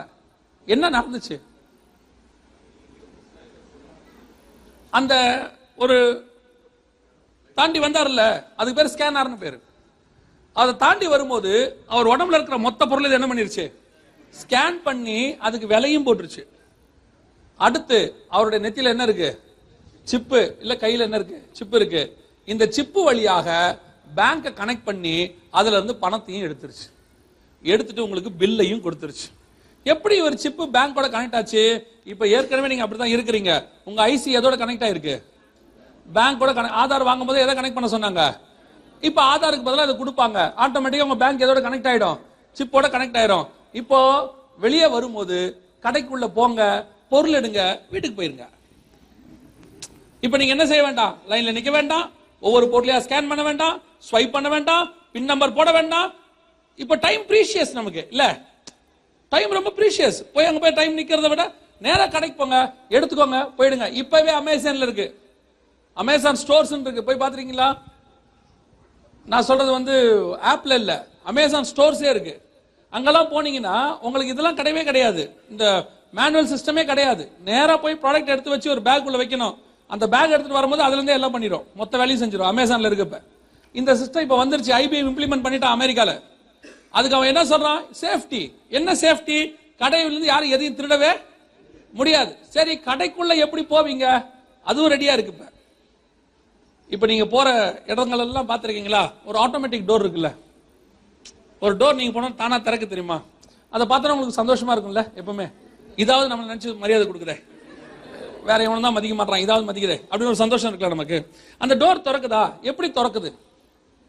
இந்த இடத்துல சென்சார் இருக்கு. நம்ம போனோம்னு சென்சார் கட் ஆகுது, கட் ஆனோம்னு டோர் திறக்குது, திருப்பி போனோம்னு சென்சார் வந்துருது, டோர் க்ளோஸ் ஆயிடுது. இந்த சென்சாருக்கு பதிலாக ஸ்கேனரை வச்சுட்டாங்கன்னு வச்சுக்கோங்க. Very simple. சென்சாருக்கு பதிலாக ஸ்கேனரை வச்சுட்டாங்கன்னா நெத்தியில சிப் இருந்தா தான் டோரே திறக்கும், இல்லைன்னா திறக்காது. இல்லைன்னா டோர் வாசல்ல ஒரு ஸ்கேனர் மாதிரி இருக்கும், கையை வச்சாதான். இன்னொரு வீடியோல காட்டுறேன். இப்ப அப்படி வந்துருச்சு. நான் இது எதுவுமே ரொம்ப யோசிச்சு அறிவுபூர்வமா சொல்றேன்லாம் நினைச்சிடாதீங்க. எல்லாம் ஆல்ரெடி ஸ்வீடன்ல இம்ப்ளிமெண்ட் பண்ணிட்டாங்க. அவங்க இம்ப்ளிமெண்ட் பண்ணத்தான் உங்களுக்கு சொல்லிட்டு இருக்கிறேன். டோர் கிட்ட போய் இப்படி கையை வச்சீங்கன்னா போதும், தானாவே டோர் திறந்துடும்.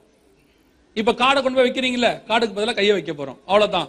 கர்த்தர் சொன்ன. இப்ப யோசிச்சு பாருங்க, ஆன்டிகிரைஸ்டோட கவர்மெண்ட்ல வருகைக்கு பின்னாடி சிப் இருந்தா தான் கதவையோட கதவே திறக்கும். இல்லைன்னா நீங்க போய் உள்ள எதுவுமே என்ன செய்ய முடியாது, வாங்கவே முடியாது. இதைத்தானே கர்த்தர் சொன்னாரு, இது இல்லாமல் வாங்கவும் விற்கவும் கூடாதபடிக்கு செல்றது. இங்கிலீஷ்ல என்ன இருக்கு 13:17ல, you can't buy or sell anything without the mark of the beast, number of the beast and the name of the beast. கர்த்தர் சொன்னபடியே துல்லியமாய் தீர்க்க தரிசனம் நிறைவேறுகிற முந்தின ஸ்டேஜ்ல நின்னுட்டு இருக்கிறோம்.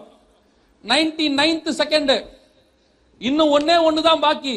ஆண்டவராக இயேசு கிறிஸ்துவின் வருகை வந்துச்சுன்னா இந்த டெக்னாலஜி டோட்டல் வேர்ல்டையும் அண்டர்டேக் பண்ணிரும். இன்னைய வரைக்கும் ஏன் ஆண்டவர் இந்த வேர்ல்ட் டெக்னாலஜி கையில 100% கொடுக்காம இருக்கிறார்னா, தன்னுடைய கூட்டம் ஒன்று ரெடியாக வேண்டி இருக்கிறது. அது ரெடியாகும் பட்சத்தில் கர்த்தர் அழைத்து கொண்டு போகும்போது உலகத்தில் இருக்கிற மொத்த வெப்சைட் வலைத்தளமும் இந்த பூமியை மொத்தமாக மூடி மொத்த வலைக்குள்ள பூமி வந்துடும். இதுல இருந்து தப்பிக்கிறதுக்கு ஒரே வழி ஆண்டவராக இயேசு கிறிஸ்துவினுடைய வருகை மட்டுமே. No other chance. கர்த்தர் சொன்னபடி நீங்க இந்த பைபிளை இதுவரைக்கும் வேற ஆங்கிள் டைமென்ஷன்ல பார்த்திருப்பீங்க. இந்த டைமென்ஷன்லயும் பைபிள் இருக்கு.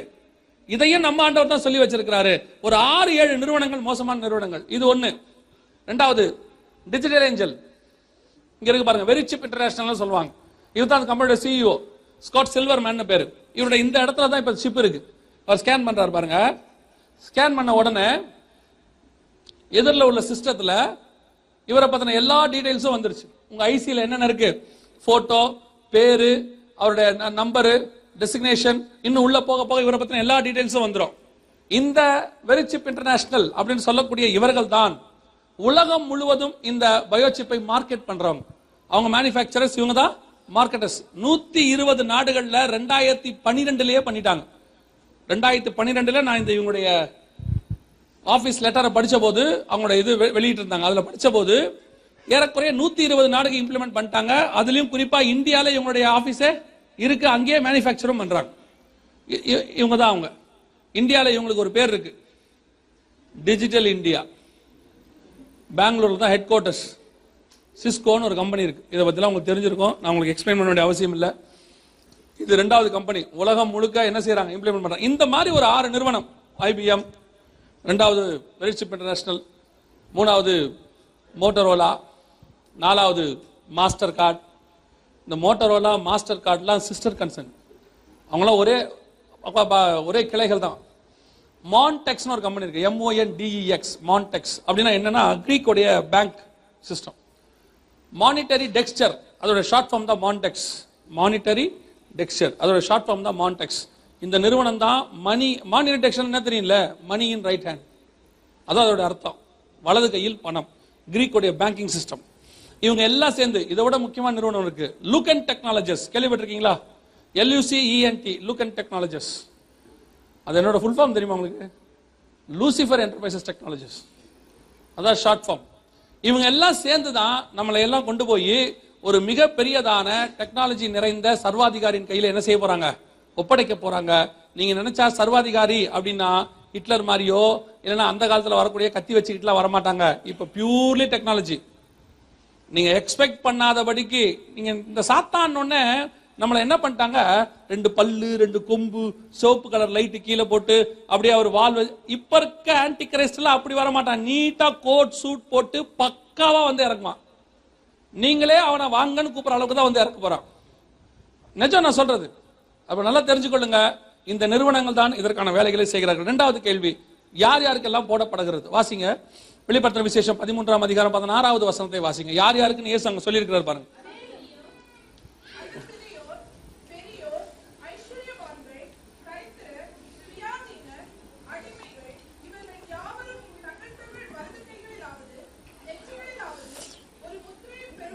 யார் யாருக்குன்னு அங்க இருக்கு பாருங்க.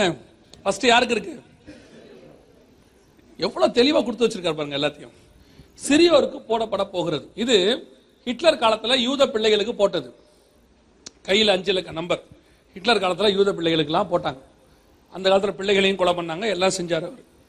இப்போ பிள்ளைகளுக்கு போடுறதுக்கான வேலையை இந்த வெரி சிப் இன்டர்நேஷனலும் ஆஸ்ட்கோ அப்படிங்கிற கம்பெனி, ஆஸ்திரேலியன் கம்பெனி அப்படின்னு பேரு, ஆஸ்ட்கோ, இவங்க எல்லாம் என்ன செஞ்சிருக்காங்கன்னு கேட்டீங்கன்னா, இன்ஃபேன்ட் ப்ரொடெக்ஷன் சிஸ்டம், பிள்ளைகளை பாதுகாக்கிற கருவி அப்படின்னு சொல்லி என்ன பண்றாங்க, பிள்ளைகளுக்கு இதை இன்சிஸ்ட் பண்றதுக்கு. இது 2002லயே வந்துருச்சு. இங்க பாருங்க, இதை கொண்டாந்து இருக்கிறாங்க.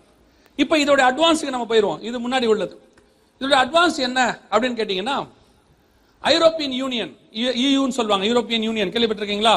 29 நாடு இருக்கு அதுல. இப்ப உக்ரைனையும் சேர்க்கிறாங்க உள்ள. 29 நாடுகள் இருக்கு, இல்ல 28ன்னு சொல்லுவாங்க. அந்த யூரோப்பியன் யூனியனுக்குள்ள 2016 இருந்து ஒரு லா போட்டிருக்கிறாங்க. 2016 டிசம்பர்ல இருந்து பிறக்கிற எல்லா குழந்தைக்கும் இந்த பயோசிப் போட சொல்லி 2020 மே மாசம் 20ஆம் தேதி, சரி 2020 மே மாசத்துக்குள்ள எல்லா பிள்ளைகளுக்கும் போட சொல்லி அபிஷியலாக உத்தரவு போயிருக்கு. எல்லா கிளினிக்ஸ்க்கும் ஹாஸ்பிட்டல்ஸ்க்கும் all European new born babies will be microchipped from December 2016. 2020 May மாசத்துக்குள்ள இதை போட சொல்லி இதை வந்து ஆர்டிகல், இது அதற்கான வீடியோ இது கொடுத்திருக்கிறாங்க. இப்போ இந்த யூரோப்பியன் யூனியனுக்குள்ள இருந்து தான் நம்ம எதிர்பார்க்கக்கூடியதான கடைசி சாம்ராஜ்யம் என்ன செய்யணும், வரணும். இந்த செய்தி ஆரம்பிக்கும் போது இருக்கு பாருங்க, இது அதுக்கான எல்லாமே இது கொடுத்திருக்குது. இந்த செய்தி ஆரம்பிக்கும் போது சொன்னோம் 10 நாடுகள் கூட்டமைப்பு, 10 ராஜாக்கள் இவங்க தான். நீங்க கேட்கலாம், இதுல 29 நாடுன்னு சொன்னீங்களே, பைபிள்ல 10ன்னு சொன்னீங்களேன்னா இவங்களுக்குள்ளேயே ஹெட் குவார்டர்ஸ் ஒன்னு இருக்கு. அதுக்கு பேரு வெஸ்டர்ன் யூரோப்பியன் யூனியன் பேரு. அந்த வெஸ்டர்ன் யூரோப்பியன் யூனியன்ல 10 நாடு இருக்கும், மிச்ச எல்லா நாடும் இவங்களுக்கு கீழே இருக்கும். அந்த 10 தான் ஹெட் குவார்டர்ஸ். இவங்க தான் இப்போ என்ன செஞ்சிருக்காங்க, எல்லாருக்கும் போட சொல்லி உத்தரவு போட்டிருக்கிறாங்க. இப்போ போர்ச்சுகல்ல இருந்து ஆரம்பிச்சு யூரோப்பியன் யூனியன்ல இருக்கிற 28 நாடுகளுக்கு போட்டாச்சு. இதை பார்க்கும்போது உங்களுக்கு என்ன தோணும்னா, வெளிநாட்டுல ரொம்ப மோசம் இல்ல, இல்ல என்ன செய்யறாங்க போடுறாங்க. இதுல வெளிநாடு நம்ம நாடுன்னு பாகுபாடே கிடையாது. இப்ப கடைசி காலத்துல எல்லா நாட்டையும் என்ன செய்யறாங்க, ஒன்னா தான் கொண்டு வராங்க. பாருங்க, இது இந்தியால Maharashtra government ask ensure biometric ID for infants. இந்த ஐடி தான் சிப்பு, எது கார்டு சிஸ்டம். இந்த கார்டு சிஸ்டம் தான் சிப் சிஸ்டமா மாத்த போறாங்க. இப்ப கார்டு சிஸ்டம் கொண்டாந்துட்டாங்க. எல்லா பிள்ளைகளுக்கும் என்ன வந்துருச்சு, கார்டு சிஸ்டம் வந்துருச்சு. அதுல என்னென்ன இருக்கணும்னு சொல்லியிருக்காங்க பாருங்களேன். Special birth mark, food print, finger print எல்லாமே. அதுவும் எவ்வளவு நேரத்தில் கொடுக்கணும் தெரியுமா, வித்தின் 2 hours ஆஃப் பர்த். குழந்தை பிறந்த 2 மணி நேரத்திற்குள்ள ஒரு பயோமெட்ரிக் ஐடியா என்ன செஞ்சிடணும், சிப்போட பிள்ளைக்கு கையில கொடுத்துடணும். இந்த ஐடி தான் வலது கைக்கு நெத்திக்கு என்ன செய்ய போகுது, முத்திரையா மாறப்போகுது. உங்களுக்கு தெரிஞ்சிருக்கும்னு நினைக்கிறேன், இந்தியாவில் இருக்கிற எல்லா பிள்ளைக்கும் ஐசி கொடுக்க சொல்லிட்டாங்க. தெரியுமா அந்த விஷயம்? 2008 தான் இந்த ப்ராஜெக்ட் ஆரம்பிச்சாங்க. ஆரம்பிக்கும் போது அப்ப இருந்த பிரதமர் வந்து மன்மோகன் சிங், அவருடைய காலத்தில் தான் இது ஆரம்பிக்கப்பட்டது. நந்தன் நிலக்கேணின்னு சொல்லி ஒரு இன்ஃபோசிஸ்ல இருந்தவர், அவரை வந்து கேபினெட் மினிஸ்டரா கொண்டு வந்து அந்த அந்தஸ்து கொண்டு வந்து இதை தனி டிபார்ட்மெண்ட் வச்சாங்க. அப்போ மத்திய அமைச்சராக இருந்த நிதி அமைச்சராக இருந்தவர் சொன்னாரு, 15 வயதுக்கு மேற்பட்டவர்களுக்கு தான் நாங்கள் என்ன கொடுக்க போறோம், ஐசிஸ் கொடுக்க போறோம். 15 வயது கீழ் உள்ளவர்களுக்கு என்ன கிடையாது, ஐசி கிடையாது. நாங்க அப்பயே எங்க மேகசின்ல எழுதணும், இவர் சொல்றது நடக்காது. பைபிள் சிறியோருக்குன்னு சொல்லியிருக்கு, கண்டிப்பாக சின்ன பிள்ளைகளுக்கு என்ன செய்வாங்க, தருவாங்க. மலேசிய அரசாங்கம் இதை அனௌன்ஸ் பண்ணும்போது 12 வயதுக்கு மேற்பட்டவர்களுக்கு தான் ஐசி, அதுக்கு கீழே இல்லைன்னு சொல்லுச்சு. ஆனா இப்போ பிறந்த குழந்தைக்கும் கொடுக்குறாங்க.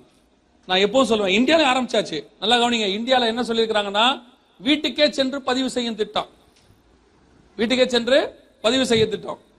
வீட்டுக்கு, அதுவும் யாருக்கு பாருங்க, 5 வயதுக்கு உட்பட்ட குழந்தைகளுக்கு.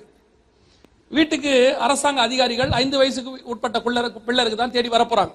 வந்து பிள்ளைகிட்ட ஐசி இருக்கான்னு பார்க்க போறாங்க. இல்லாட்டி அங்கேயே போட்டோ எடுத்து ஃபிங்கர் பிரிண்ட் எடுத்து என்ன கொடுக்க போறாங்க, ஐசி கொடுக்க போறாங்க. சரி, இந்த பிள்ளைக்கு ஏன் இவ்வளவு வேகமா ஐசி கொடுக்கணும்? அது எந்த மானியம் வாங்க போகுது, எந்த இடத்துல போய் நிக்க போகுது, எந்த பேங்க்ல போய் ஆக்சஸ் பண்ண போகுது, எதனால இவ்வளவு வேகம் அப்படின்னா நல்லா தெரிஞ்சுக்கொள்ளுங்க. இது வரப்போற கடைசி ஜெனரேஷன் நம்ம பிள்ளைகளாக இருப்பதற்கு நிறைய வாய்ப்பு இருக்கிறது. நான் கடைசி ஜெனரேஷன் உலகத்துடைய கடைசி ஜெனரேஷன் சொல்லல, சபை காலத்தினுடைய கடைசி ஜெனரேஷன். சபை காலம் முடிவடைந்த உடனே அந்தி கிறிஸ்துவின் ஆட்சி தொடங்கும். அவன் கையில ஒப்படைக்கிறதுக்கான வேலையை தான் இப்ப வேர்ல்டு ஃபுல்லா பாத்துக்கிட்டு இருக்காங்க. இப்ப இந்த வீட்டுக்கே வந்து பிள்ளைய தேடுறதுங்கிறது பைபிள்ல 2 தடவை நடந்திருக்கு. இதுக்கு முன்னாடி ஒரு தடவை எபிரேய பிள்ளருக்கு தான் வீடு தேடி வந்தான். 2வது 1.5 வயதுக்கு உட்பட்ட பிள்ளருக்கு தான் வீடு தேடி வந்தாங்க. அது மோசே காலம், இது இயேசு காலம். இப்ப நம்ம காலத்துல 5 வயதுக்கு உட்பட்ட பிள்ளருக்கு தான் வீடு தேடி வராங்க. இது வந்து நீங்க நினைக்காதீங்க ஏதோ இந்தியால மட்டும்னு. நம்ம ஏற்கனவே பார்த்தோம், யூரோப்பியன் யூனியன் ஃபுல்லா நடக்குது, ஈஸ்டர்ன் கண்ட்ரிஸ் ஃபுல்லா நடக்குது, இந்தியாவிலும் நடக்குது.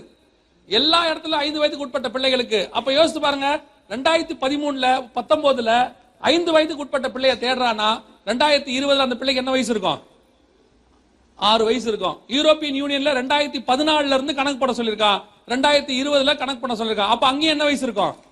அப்ப வேர்ல்டு ஃபுல்லா 6 வயசுக்கு உட்பட்ட எல்லா பிள்ளையும் என்ன செய்யறாங்க, ரவுண்ட் பண்ணி உங்களை எடுக்கிறாங்க. இதை உங்களால புரிஞ்சுக்க முடியுதான்னு தெரியல. நம்ம பிள்ளைங்க ரொம்ப ரொம்ப ஒரு சீரியஸ் கண்டிஷனுக்குள்ள போயிட்டு இருக்கு. தேடி பிடிக்கிறாங்க.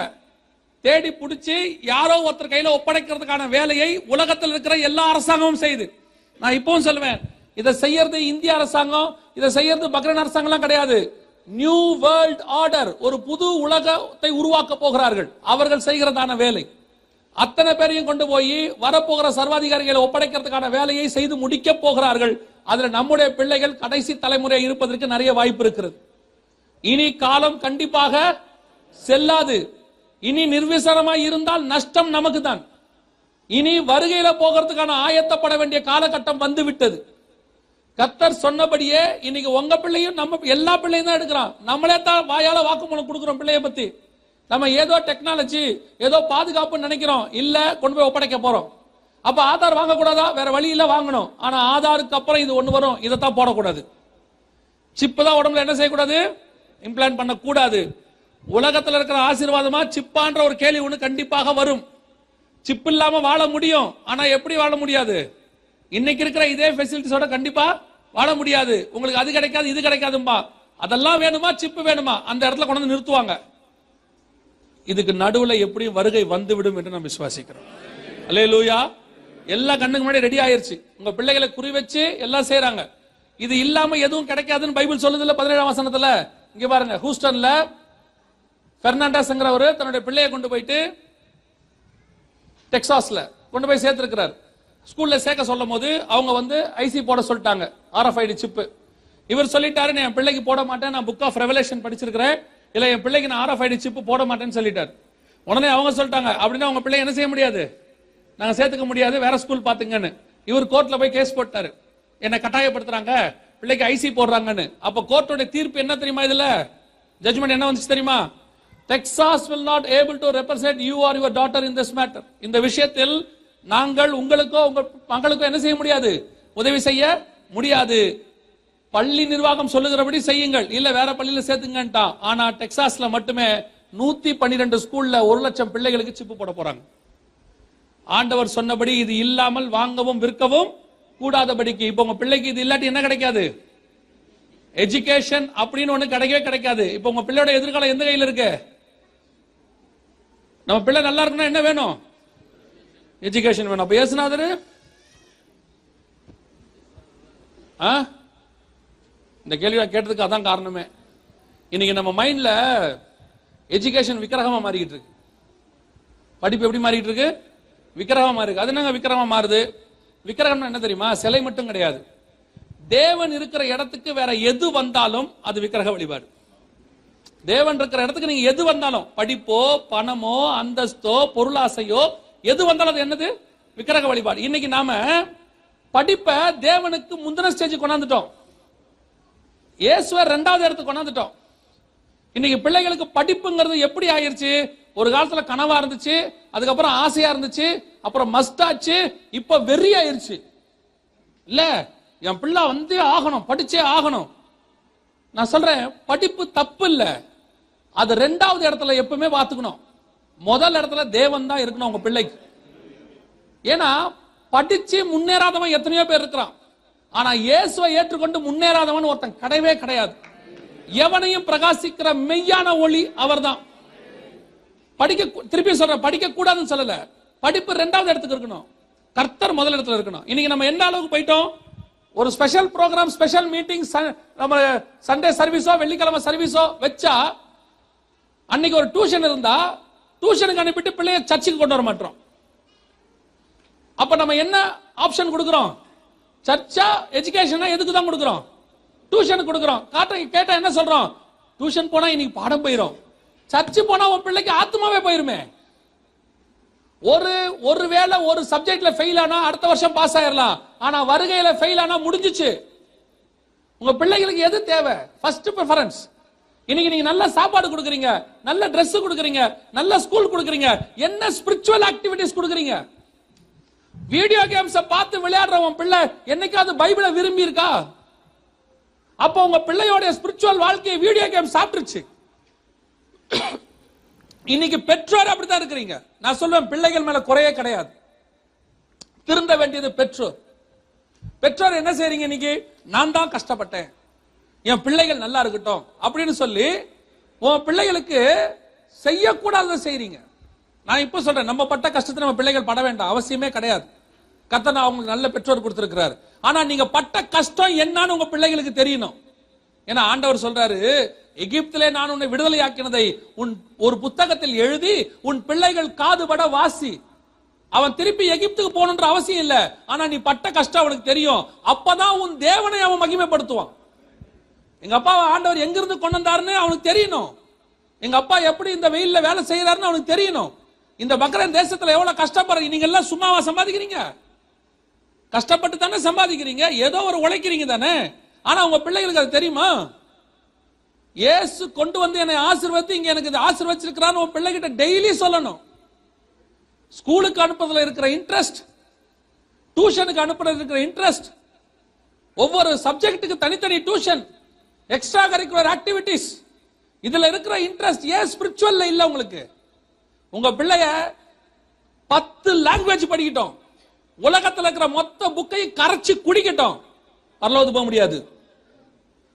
ஒருவேளை எதையும் படிக்காம இருந்தா கூட, படிக்க கூடாதுன்னு சொல்ல, படிக்காமல் இருந்தாலும் கூட இந்த ஒரு புத்தகத்தை படிச்சிருச்சுன்னு வச்சுக்கங்க, அது கொண்டு போய் பரலோக ராஜ்யத்துல சேர்த்துரும் உங்க பிள்ளைய. உங்க பிள்ளைக்கு முதல்ல இயேசுவை கொடுங்க. வீட்டுல இன்னைக்கு எத்தனை கிறிஸ்தவ வீட்டுல குடும்ப ஜெபம் இருக்கு சொல்லுங்க?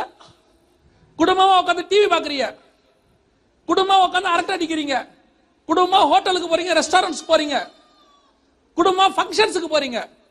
ஆனா குடும்பமா ஜெபம் பண்ண கேளுங்க, ஐயோ அவர் டியூட்டிக்கு போயிருவாரு, நாங்க டியூட்டிக்கு போயிருவோம், எப்ப நாங்க எப்படி ஃபேமிலியா ஜெபம் பண்றது?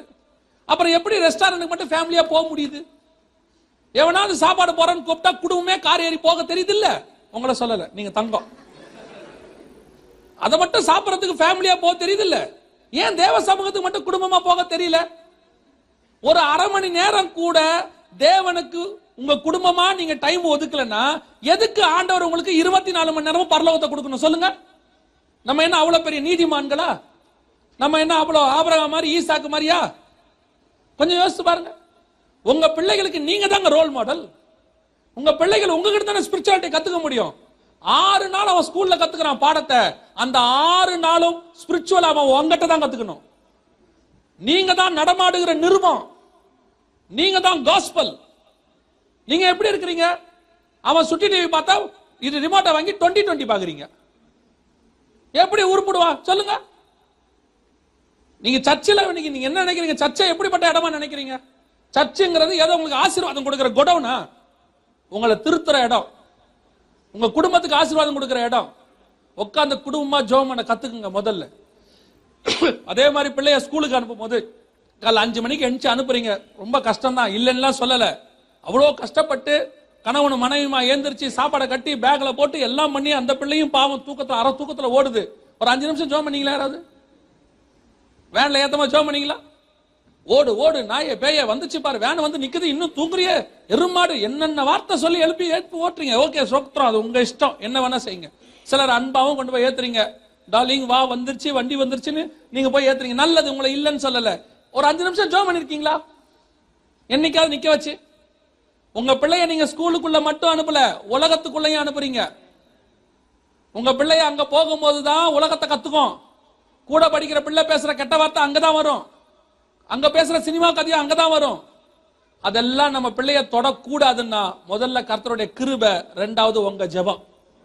நீங்க உட்கார்ந்து ஜெபம் பண்ண பிள்ளைகளுக்கு இன்னைக்கு இருக்கிற பெற்றோர், ஆவிக்குரிய பெற்றோர் எல்லாம் சோம்பேறிகள். உங்களை சொல்லல, சோம்பேறிகள். பிள்ளைய ஸ்கூலுக்கு இப்படி அனுப்பி விட்டோன்னா என்னைக்காவது ஜெபம் பண்ணிருக்கீங்க பிள்ளைக்கு? இதுல வேற ஒரு கத்து வச்சிருக்கீங்க, ஏதாவது ஒரு ஊழியத்துக்கு மாசம் 500 அனுப்பிட்டா பிள்ளை ஆசீர்வாதமா இருக்கும். எவன் சொன்னா? யார் சொன்னது? மாசம் மாசம் ஊழியத்துக்கு 500 அனுப்புனா பிள்ளை நல்லா இருக்கும். எவன் சொன்னா? 500 அனுப்புனீங்கன்னா பிள்ளை நல்லா இருக்கும். எவனுக்கு அனுப்புறீங்களோ அவன் பிள்ளை. உன் பிள்ளைக்கு நீ தான் ஜெபம் பண்ணணும், வேற எவனும் ஜெபம் பண்ண முடியாது உலகத்துல. ஊழியக்காரனை கூப்பிட்டு ஜெபம் பண்ணீங்கன்னா ஏதோ நாங்க ஜெபம் பண்ணிட்டு போயிருவோம். உன் பிள்ளைக்கு நீங்க தான் ஜெபம் பண்ண முடியும். ஒவ்வொரு நாளும் நீங்க தான் தேவ சமூகத்துல காத்திருக்கணும். நீ காத்திருக்கிறதுக்குலாம் ரொம்ப பிஸி ஆயிட்டீங்க. நீங்க பிள்ளைக்கு ஜெபம் பண்ண முடியாம அப்படி என்ன ஒரு பெரிய பிஸி சொல்லுங்க? உங்க பிள்ளைகளுக்கு எதை கொடுக்குறீங்களோ இல்லையோ இயேசுவை கொடுத்துருங்க, அதான் நல்லது. நான் சொல்றேன் கவனிங்க, ஆடு மேய்க்கிற தாவீதை ராஜாவா மாத்தவும் அவரால் முடியும், ராஜாவா உட்கார்ந்து இருக்கிற நேபுகாத் நேச்சார புள்ளி மேய வைக்கவும் அவரால் முடியும். அவர் சர்வ வல்லமை உள்ள தேவன். உன் பிள்ளை ஆண்டவருக்கு கீழ்ப்படுகிற பிள்ளையா இருந்துருச்சுன்னா எப்படியும் உயர்த்தி கொண்டு வந்து மேல உட்கார வச்சிருவார். எல்லா படிப்பும் இருந்து தேவனுக்கு கீழ்ப்படியலன்னு வச்சுக்கோங்க, நொறுக்கி போட்டுருவார். படிப்பு ஒரு மனுஷனுக்கு பணம் தரும், அந்தஸ்து தரும், ஆஸ்தி தரும், எல்லாம் தரும். ஆனா மனுஷனா மாத்தாது. அது ஒருவேளை மனுஷனா மாத்தி இருந்தா ஏன் டாக்டர்ஸ் எல்லாம் குடிக்கிறவங்க சிகரெட் பிடிக்கிறவங்க இருக்க போறான்? தீவிரவாதிகள் இருக்கிறானே அவனை படிக்காதவன் நினைக்கிறீங்களா? அதுலயும் ஹை எஜுகேட்டட்லாம் இருக்கான். படிப்பு ஒரு மனுஷனை மனுஷனா மாத்தாது. ஆனா ஒருத்தன் இயேசுவை ஏற்றுக்கொண்டான்னு வச்சுக்கோங்க, அந்த நிமிஷமே அவன் மனுஷனாய் மாறுகிறான். எல்லா கெட்ட பழக்கமும் அவனை விட்டு போகுது. கெட்ட பழக்கம் அப்பனா என்ன அர்த்தம்? ஒரு மனுஷனை மனுஷனா மாத்துறது இயேசு தானே ஒழிய படிப்பு இல்ல. படிப்பு தேவை, அது உங்களுக்கு பணம் கொடுக்கும், அந்தஸ்து கொடுக்கும். நான் சொல்றேன், படிப்பு இல்லாவிட்டாலும் அது கிடைச்சிடும். நான் ஒரே ஒரு காரியத்தை மட்டும் சொல்லிட்டு அடுத்த விஷயத்தை நான் சொல்லிடுறேன். தமிழ்நாட்டில் ஒரு பெரிய டாக்டர் இருந்தார், மிகப்பெரிய டாக்டர். 1990s நான் சொல்றேன். ஒரு அன்னைக்கே ஒரு சர்ஜரிக்கு வந்து 2 லட்சம் 3 லட்சம் வாங்குவார் அன்னைக்கு. அப்படிப்பட்டதான ஒரு சயின்டிஸ்ட், டாக்டர். கல்யாணம் பண்ணல. அவர் சில வருஷங்களுக்கு முன்னாடி சூசைட் பண்ணி செத்து போயிட்டார். 6வது ஃப்ளோர்ல இருந்து மேல இருந்து கீழே குதிச்சு செத்துட்டார். அவர் மிகப்பெரிய கார்டியாலஜிஸ்ட், அதாவது இருதய மாற்று அறுவை சிகிச்சை நிபுணர், மிகப்பெரிய டாக்டர். சூசைட் பண்ணி செத்துட்டார். அவருடைய அந்த பிரிஸ்கிரிப்ஷன் பேட்ல எழுதி வச்சிருக்கிறார். என்ன எழுதிட்டு செத்தார் தெரியுமா? 6 வருஷமாக மனபாரம், துக்கம், இதை மாத்துறதுக்கு எனக்கு வழி தெரியல, என்னன்னோ செஞ்சு பார்த்துட்டேன், ஆகவே நான் போகிறேன்னு எழுதிட்டார். அத்தனை பேருக்கு இருதய மாற்று அறுவை சிகிச்சை செய்ய தெரிஞ்சவருக்கு இளைப்பாறுதல் கொடுக்கிறது இயேசுதான்னு தெரியாததுனால செத்தே போயிட்டான் பாருங்க. அப்படின்னா படிப்பு ஒருத்தனுக்கு இளைப்பாறுதலை தராது, இயேசு கிறிஸ்து மட்டும்தான் இளைப்பாறுதலை தர முடியும். எத்தனையோ பேர் படிச்சு முடிச்சுட்டு வீடு வாங்கிட்டு எல்லாம் பண்ணிட்டு 60 வயசுல பைபிளை பிரிச்சுட்டு உட்காந்துருப்பான் வீட்டுல. பாத்தீங்களா? 60-70 வயசுல என்ன பண்ணிப்பாங்க? சார்லஸ் டார்வினே எவல்யூஷன் தியரியை கொண்டாந்து சார்லஸ் டார்வினே சாகும்போது பைபிள் படிச்சு தான் செத்தாராம். காரணம் என்ன தெரியுமா? சாகும்போது தான் அவருக்கு ஞானம் வருது, இத்தனை வரைக்கும் நான் சம்பாரிச்ச பணம், ஆஸ்தி, பேர், புகழ், இது எதுவும் என்ன பரலோகத்துக்கு கொண்டு போகாது, பைபிள் தான் கொண்டு போகணும். அதுக்கு 60 வயசு வரைக்கும் வெயிட் பண்ணாதீங்க. இன்னைக்கே உங்க பிள்ளைகளுக்கு அதை சொல்லிக் கொடுங்க. ஒவ்வொரு நாளும் சொல்லிக் கொடுங்க. ஒருவேளை உங்களால உங்க பிள்ளைய படிக்க வைக்க முடியல, உங்க பிள்ளைய நீங்க காப்பாற்ற முடியல, உங்க வாழ்க்கை சடனா முடிஞ்சிருச்சுன்னா கூட நான் சொல்றேன், நீங்க இயேசுவை கொடுத்துட்டீங்கன்னா அந்த இயேசு பிள்ளைய காப்பாத்தி பத்திரமா கொண்டு பரலோக ராஜ்யத்துல சேர்த்துருவார். அல்லேலூயா. உங்க பிள்ளைக்கு பணம் ஆஸ்தி கொடுக்கறதுல 2வது, இயேசுவை கொடுக்கணும் ஃபர்ஸ்ட். அதுதான் ரொம்ப முக்கியம். அல்லேலூயா. சிறியோருக்கு போடப்படுகிறது. அடுத்து பெரியோர். இங்க இருக்கு பாருங்க, இவர் பேர் ரஃபேல் மஸ்டோ. இது வந்து மெக்சிகோடைய பார் கவுன்சில் இருக்கக்கூடிய 7000 பேருக்கு சிப்பு போடுறதுக்கு ரெடி பண்ணியாச்சு. இது FDA. FDA என்ன தெரியும்ல? ஃபுட் அண்ட் ட்ரக்ஸ் அட்மினிஸ்ட்ரேஷன் சொல்லுவாங்க. இதுதான் உலகத்தில் இருக்கிற எல்லா மருத்துவ கழகங்களையும் ஒன்றாக இணைக்கக்கூடியது, வேர்ல்ட் ஹெல்த் ஆர்கனைசேஷனுடைய நிறுவனம். இதுல என்ன பண்றாங்க அப்படின்னு கேட்டீங்கன்னா, பிறக்கிற குழந்தைகள்லாம் ஹாஸ்பிட்டல்ஸ்க்கு அவங்க சட்டம் கொடுத்துட்டாங்க, ரூல். பிறக்கிற குழந்தைகள்லாம் ரைட் ஹேண்ட்ல என்ன செய்யணும்? சிப் இம்ப்ளிமெண்ட் பண்ணணும் அப்படின்னு சொல்லிட்டாங்க. எல்லா நாடுகளுக்கும் போறாங்க. இப்ப ஆல்ரெடி உங்களோட லெஃப்ட் ஹேண்ட்ல ஒரு முத்திரை இருக்கு, தெரியுமா உங்களுக்கு? அது என்னது? வேக்சினேஷன், அம்மா முத்திரை. அப்படிதான் நம்ம எல்லாம் சொல்றோம். ஏன் எல்லாருக்கும் இருக்கு?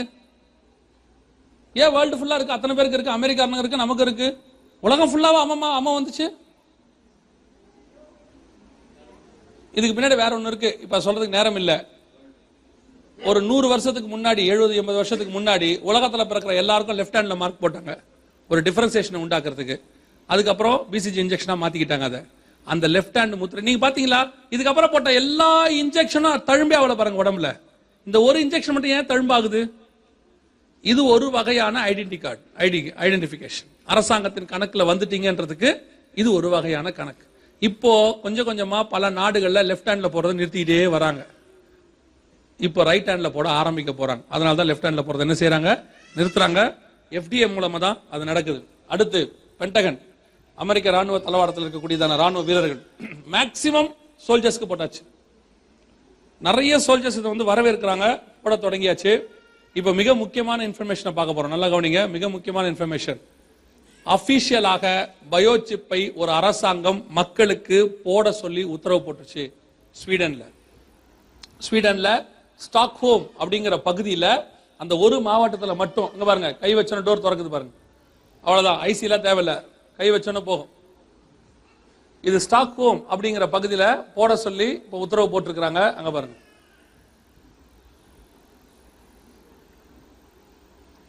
அவ்வளவுதான். இந்த ஸ்டாக்ஹோம் பகுதியில் மட்டும் நம்ம யூஸ் பண்ற எந்த மணியுமே கிடையாது. பணம், இந்த ரூபா நோட்டு எதுவுமே கிடையாது. எல்லாருக்குமே இந்த சிஸ்டம் தான், சிப் சிஸ்டம் கொண்டு வந்தாச்சு. எந்த கடைக்கு போனாலும் பொருள் வாங்கிட்டு அவங்க என்ன செய்யலாம்? சிப் சிஸ்டம் தான். ஸ்டாக்ஹோமுக்கு வெளியே வந்தாதான் அவங்க என்ன யூஸ் பண்ணணும்? பணம் யூஸ் பண்ணணும். இப்போ அது ஒரு பைலட் மெத்தடா. ஃபர்ஸ்ட் எப்படி ஐசிஐ வந்து ஐடி கார்டை கொண்டு வந்து அமெரிக்கா மலேசியால ட்ரை பண்ணாங்களோ, இப்போ ஸ்டாக்ஹோம்ல ரெடி பண்ணியாச்சு.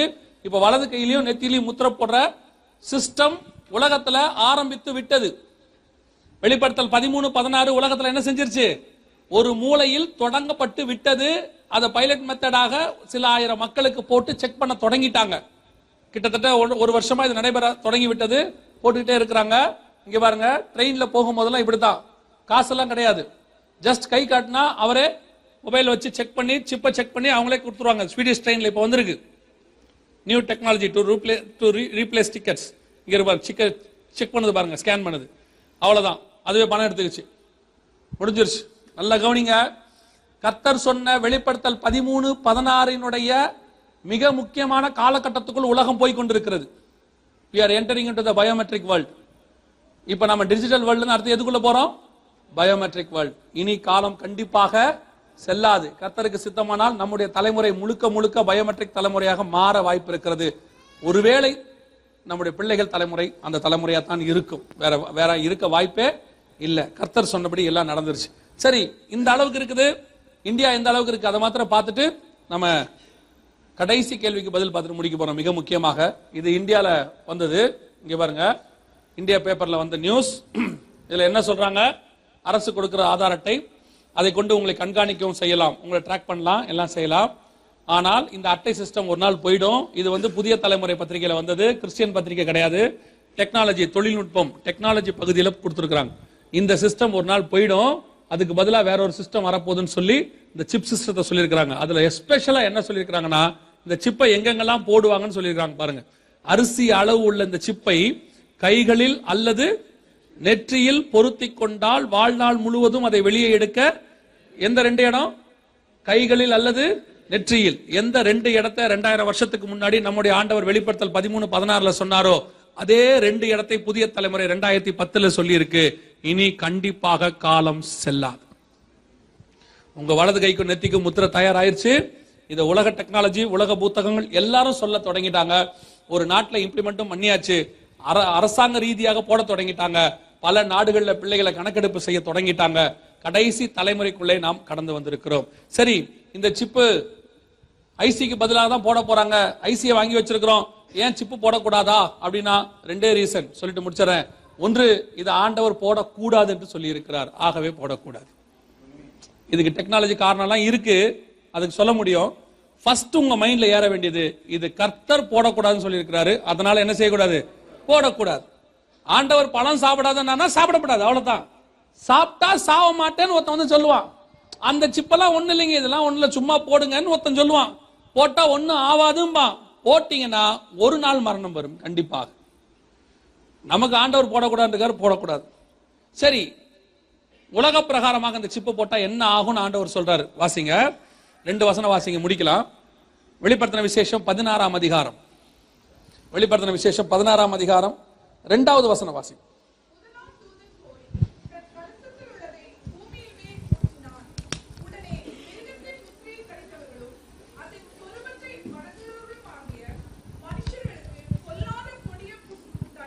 இந்த சிப்பை போட்டா என்ன வருமா? புண்ணு இல்ல, பொல்லாத கொடிய. ஏன் அப்படி வரும்? பாசிபிலிட்டிஸ் என்ன இருக்கு? அப்படி வரதுக்கு என்ன பாசிபிலிட்டி இருக்குன்னா, நான் ஆரம்பத்தில் ஒன்று சொன்ன பாருங்க, இந்த சிப்குள்ள லித்தியம் பேட்டரின்னு ஒன்று இருக்கு இல்லையா? இந்த லித்தியம் லீக் ஆகி பிளட்ல கலந்தா என்ன ஆகும்? லித்தியத்தோடைய கெமிக்கல் ரியாக்ஷன் தெரியும் நினைக்கிறேன் உங்களுக்கு. வெடிக்கும். லித்தியம் எது கூட சேர்ந்தாலும் என்ன செய்யும்? வெடிக்கும். அதான் அதோட கெமிக்கல் ரியாக்ஷன். எல்ஐன்னு இருக்கும். கெமிக்கல் ரியாக்ஷன்ல போய் எல்ஐன்னு போட்டு பாருங்க, அதோட எஃபெக்ட்ஸை போட்டு பாருங்க. லித்தியத்தோட சைடு எஃபெக்ட்ஸ் வெடிக்கும். சரி, இந்த பயோசிப் வந்து வெடிக்குமா அப்படின்னு கேட்டீங்கன்னா, அதுக்கும் பைபிள்ல என்ன இருக்கு? காரணம் இருக்கு. நம்ம 7ஆம் அதிகாரத்துக்கு முன்னாடியே வருகை வந்து நம்ம எல்லாம் போயிடுறோம்.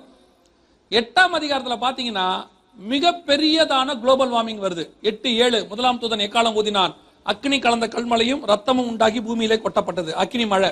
2ஆம் தூதன் எக்காலம் ஊதினான், அக்னியால் எரிகிற பெரிய மலை போன்றது ஒன்று சமுத்திரத்தில் போடப்பட்டது. 3ஆம் தூதன் எக்காலம் ஊதினான், தீவட்டியை போல எரிகிற நட்சத்திரம் ஒன்று தண்ணீரின் மேல் விழுந்தது. 4ஆம் தூதன் எக்காலம் ஊதினான், சூரியனிலும் சந்திரனிலும் நட்சத்திரங்களிலும் 1/3 பங்கு ஒளி கொடுக்காமல் போயிற்று. அப்ப எல்லாமே குளோபல் வார்மிங், சூடு சூடு சூடு சூடு. 16ஆம் அதிகாரத்துல கலசத்தை ஊத்துறான், அதுவும் சூடு. மொத்த சூடு வரும்பொழுது இந்த பயோசிப் வெடிச்சதுன்னா, இப்பவே குவைத்துல எல்லாம் என்ன ஆகுது, சூடு. இந்த சூடுக்கே என்ன ஆகுது, உருகுது, எல்லாமே அப்படியே உருகி ஆறா ஓடுது. இதை விட 100 மடங்கு சூடு வரப்போகுது வருகைக்கு பின்னாடி. ஆட்டோமேட்டிக்கா அந்த சிப்ல என்ன ஆகும், உள்ளுக்குள்ள இருக்கிறதுலாம் வெடிக்கும். வெடிச்சிச்சுன்னா இந்த லித்தியம் ரத்தத்துக்குள்ள கலந்தா வசனம் சொல்லுது, இந்த சிப்பை போட்டவர்களுக்கு பொல்லாத கொடிய புண் உண்டாகும். இது பிசிக்கல் ப்ராப்ளம். ஸ்பிரிச்சுவல் ப்ராப்ளம் என்ன? வாசிங்க, முடிக்கலாம். 14ஆம் அதிகாரம், வெளிப்படுத்தின விசேஷம் 14ஆம் அதிகாரம் 11வது வசனம் வாசிங்க. 14, 11. மிருகத்தையும்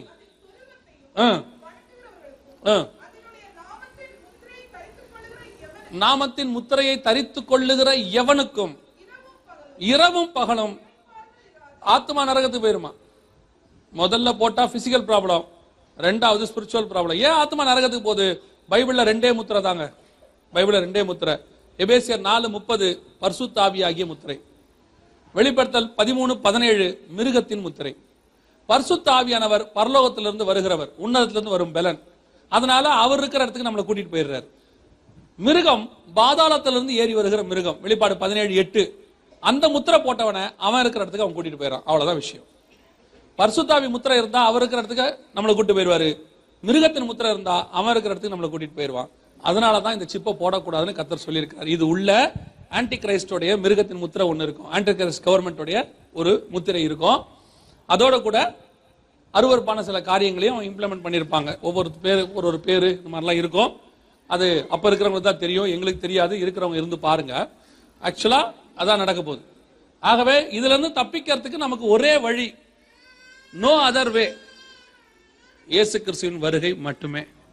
நாம இருக்கிற ஸ்டேஜ் என்னன்னா, இந்த சிப்பு வரத்துக்கு முந்தின ஸ்டேஜ். சிப்பு வரத்துக்குன்னா பூமிக்குள்ள வரத்துக்கு இல்ல, உங்களுக்கு வர்றதுக்கு. பூமிக்குள்ள வந்துருச்சு, ஸ்டாக் ஹோம்ல ஆரம்பிச்சாச்சு. அப்படியே கொஞ்சம் கொஞ்சமா அது என்ன செய்யும், இந்த டெக்னாலஜி ஒவ்வொருத்தரா என்ன செய்வாங்க, ஓ நல்லா இருக்கே நல்லா இருக்கே ஒவ்வொருத்தரா என்ன செய்வாங்க, அடாப்ட் பண்ண தொடங்குவாங்க. எல்லா நாடுகளும் சிப் சிஸ்டத்துக்கு மாறும். அப்புறம் டிஜிட்டல் மணில இருந்து நம்ம எங்க வந்துருவோம், டிஜிட்டல் மணிக்கு, பயோமெட்ரிக் மணிக்கு நம்ம வர தொடங்குவோம். இனி காலம் கண்டிப்பாக செல்லாது, வருகை வெகு சீக்கிரம். இந்த வருகையில போறதுக்கு என்ன செய்யணும் அதையும் நான் சொல்லிடுறேனே. சரியா?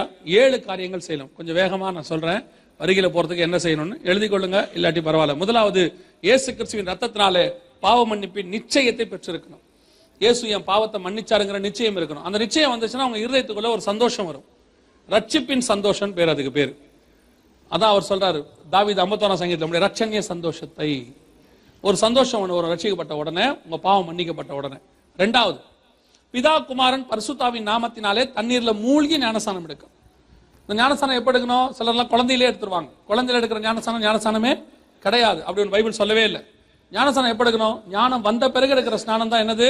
ஞானஸ்தானம். ஞானம் எப்ப வரும்? நீதிமொழிகள் 1:7 சொல்லுது, கர்த்தருக்கு பயப்படுதலே ஞானத்தின். கர்த்தருக்கு எப்ப பயப்படுவோம்? தீமை விட்டு விலகுதலே கர்த்தருக்கு பயப்படுகிற பயம். அப்ப ஞானஸ்தானம் எப்ப எடுக்கணும்?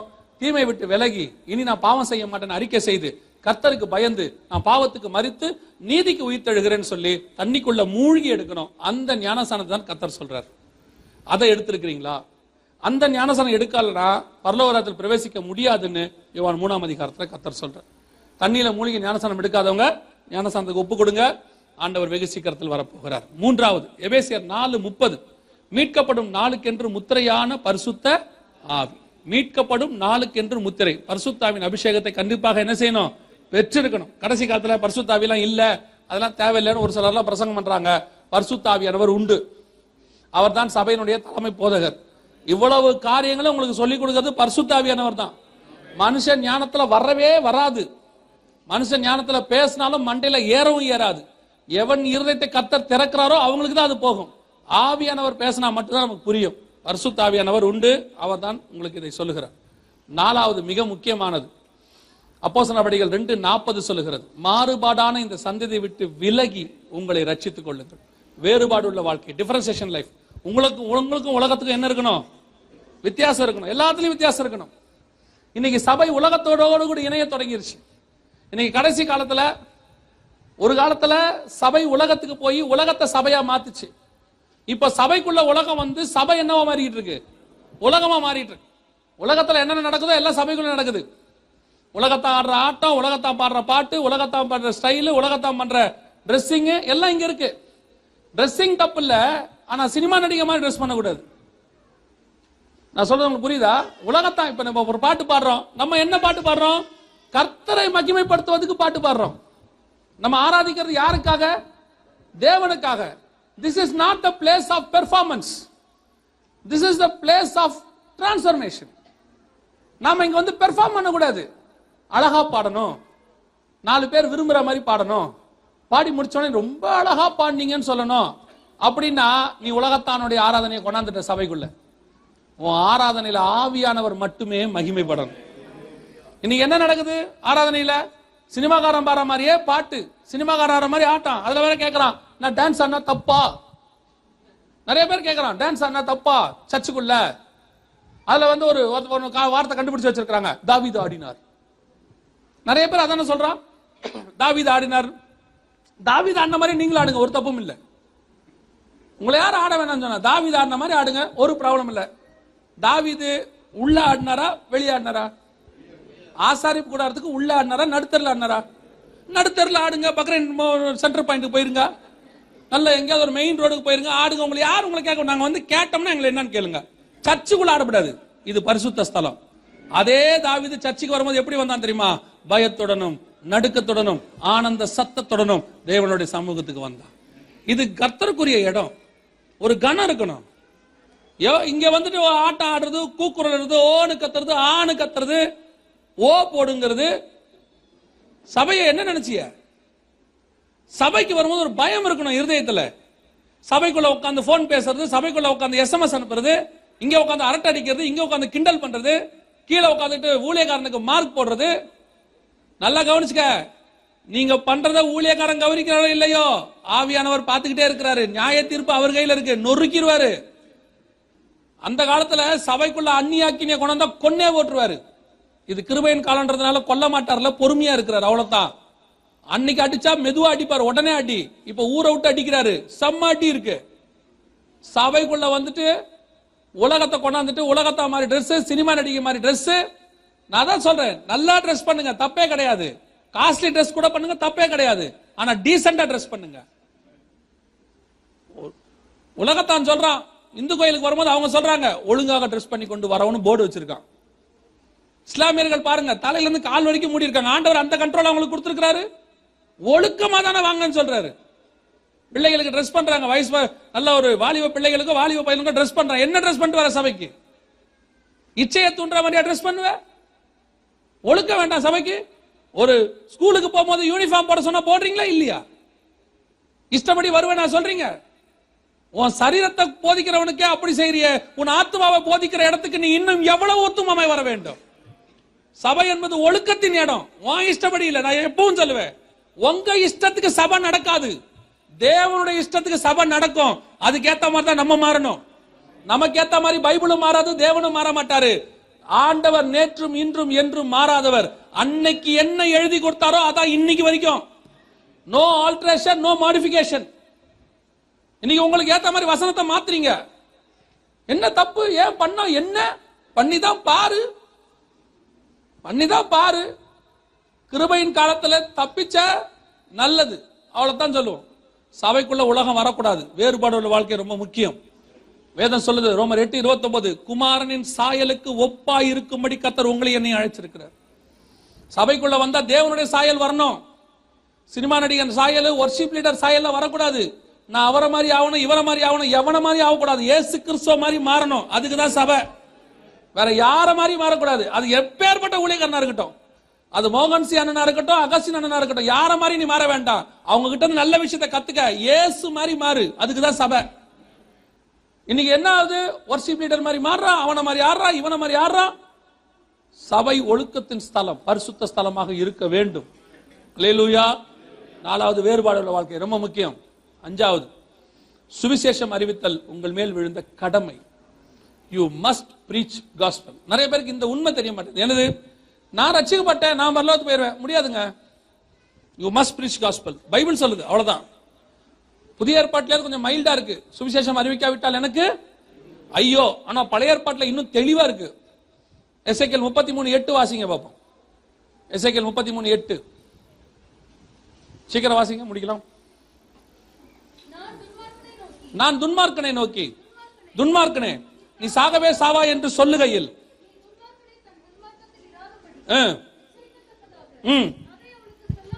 அங்க என்ன இருக்கு தெரியுமா? உன் கூட வேலை பார்க்கறவன், கூட படிக்கிறவன், பக்கத்து வீட்டுக்காரன், உனக்கு தெரிஞ்சவன், ஃப்ரெண்ட்ஸ், இவெல்லாம் துன்மார்க்கத்தில் இருக்கிறத பார்த்து, ஒருவேளை அவன் துன்மார்க்கன்னு தெரிஞ்சு அவன் நரகத்துக்கு போயிடுவான்னு தெரிஞ்சு, உனக்கு சத்தியம் தெரிஞ்சு அதை நீங்க அவனுக்கு சொல்லாமல் போனால் அந்த துன்மார்க்கன் தன் அக்கிரமத்திலே சாவான். அவன் அதுல அவன் செத்து போயிடுவான். ஆனாலும் எதுக்கு? சொல்லாமல் போனதுக்கு. எத்தனை பேர் சொல்லாம இருக்கிறீங்க? இன்னும் நல்லா கவனிச்சிங்களா? நம்ம கூட வேலை பார்க்கறவங்க எப்படியாவது நமக்கு ஒரு விஷயத்த சொல்லிடுற பாருங்களேன். உதாரணமா கூட வேலை பார்த்த இந்துக்கள் என்ன பண்ணுவாங்க, திருப்பதிக்கு போயிட்டு வருவாங்க, கொண்டாந்து லட்டு கொடுப்பாங்க. நீங்க என்ன பண்ணுவீங்க? கொஞ்சம் பேர் சாப்பிட மாட்டீங்க, கொஞ்சம் பேர் சாப்பிடுவீங்க இல்லையா? நீங்க சாப்பிட மாட்டேன்னு சொன்னா அவங்க என்ன செய்வாங்க?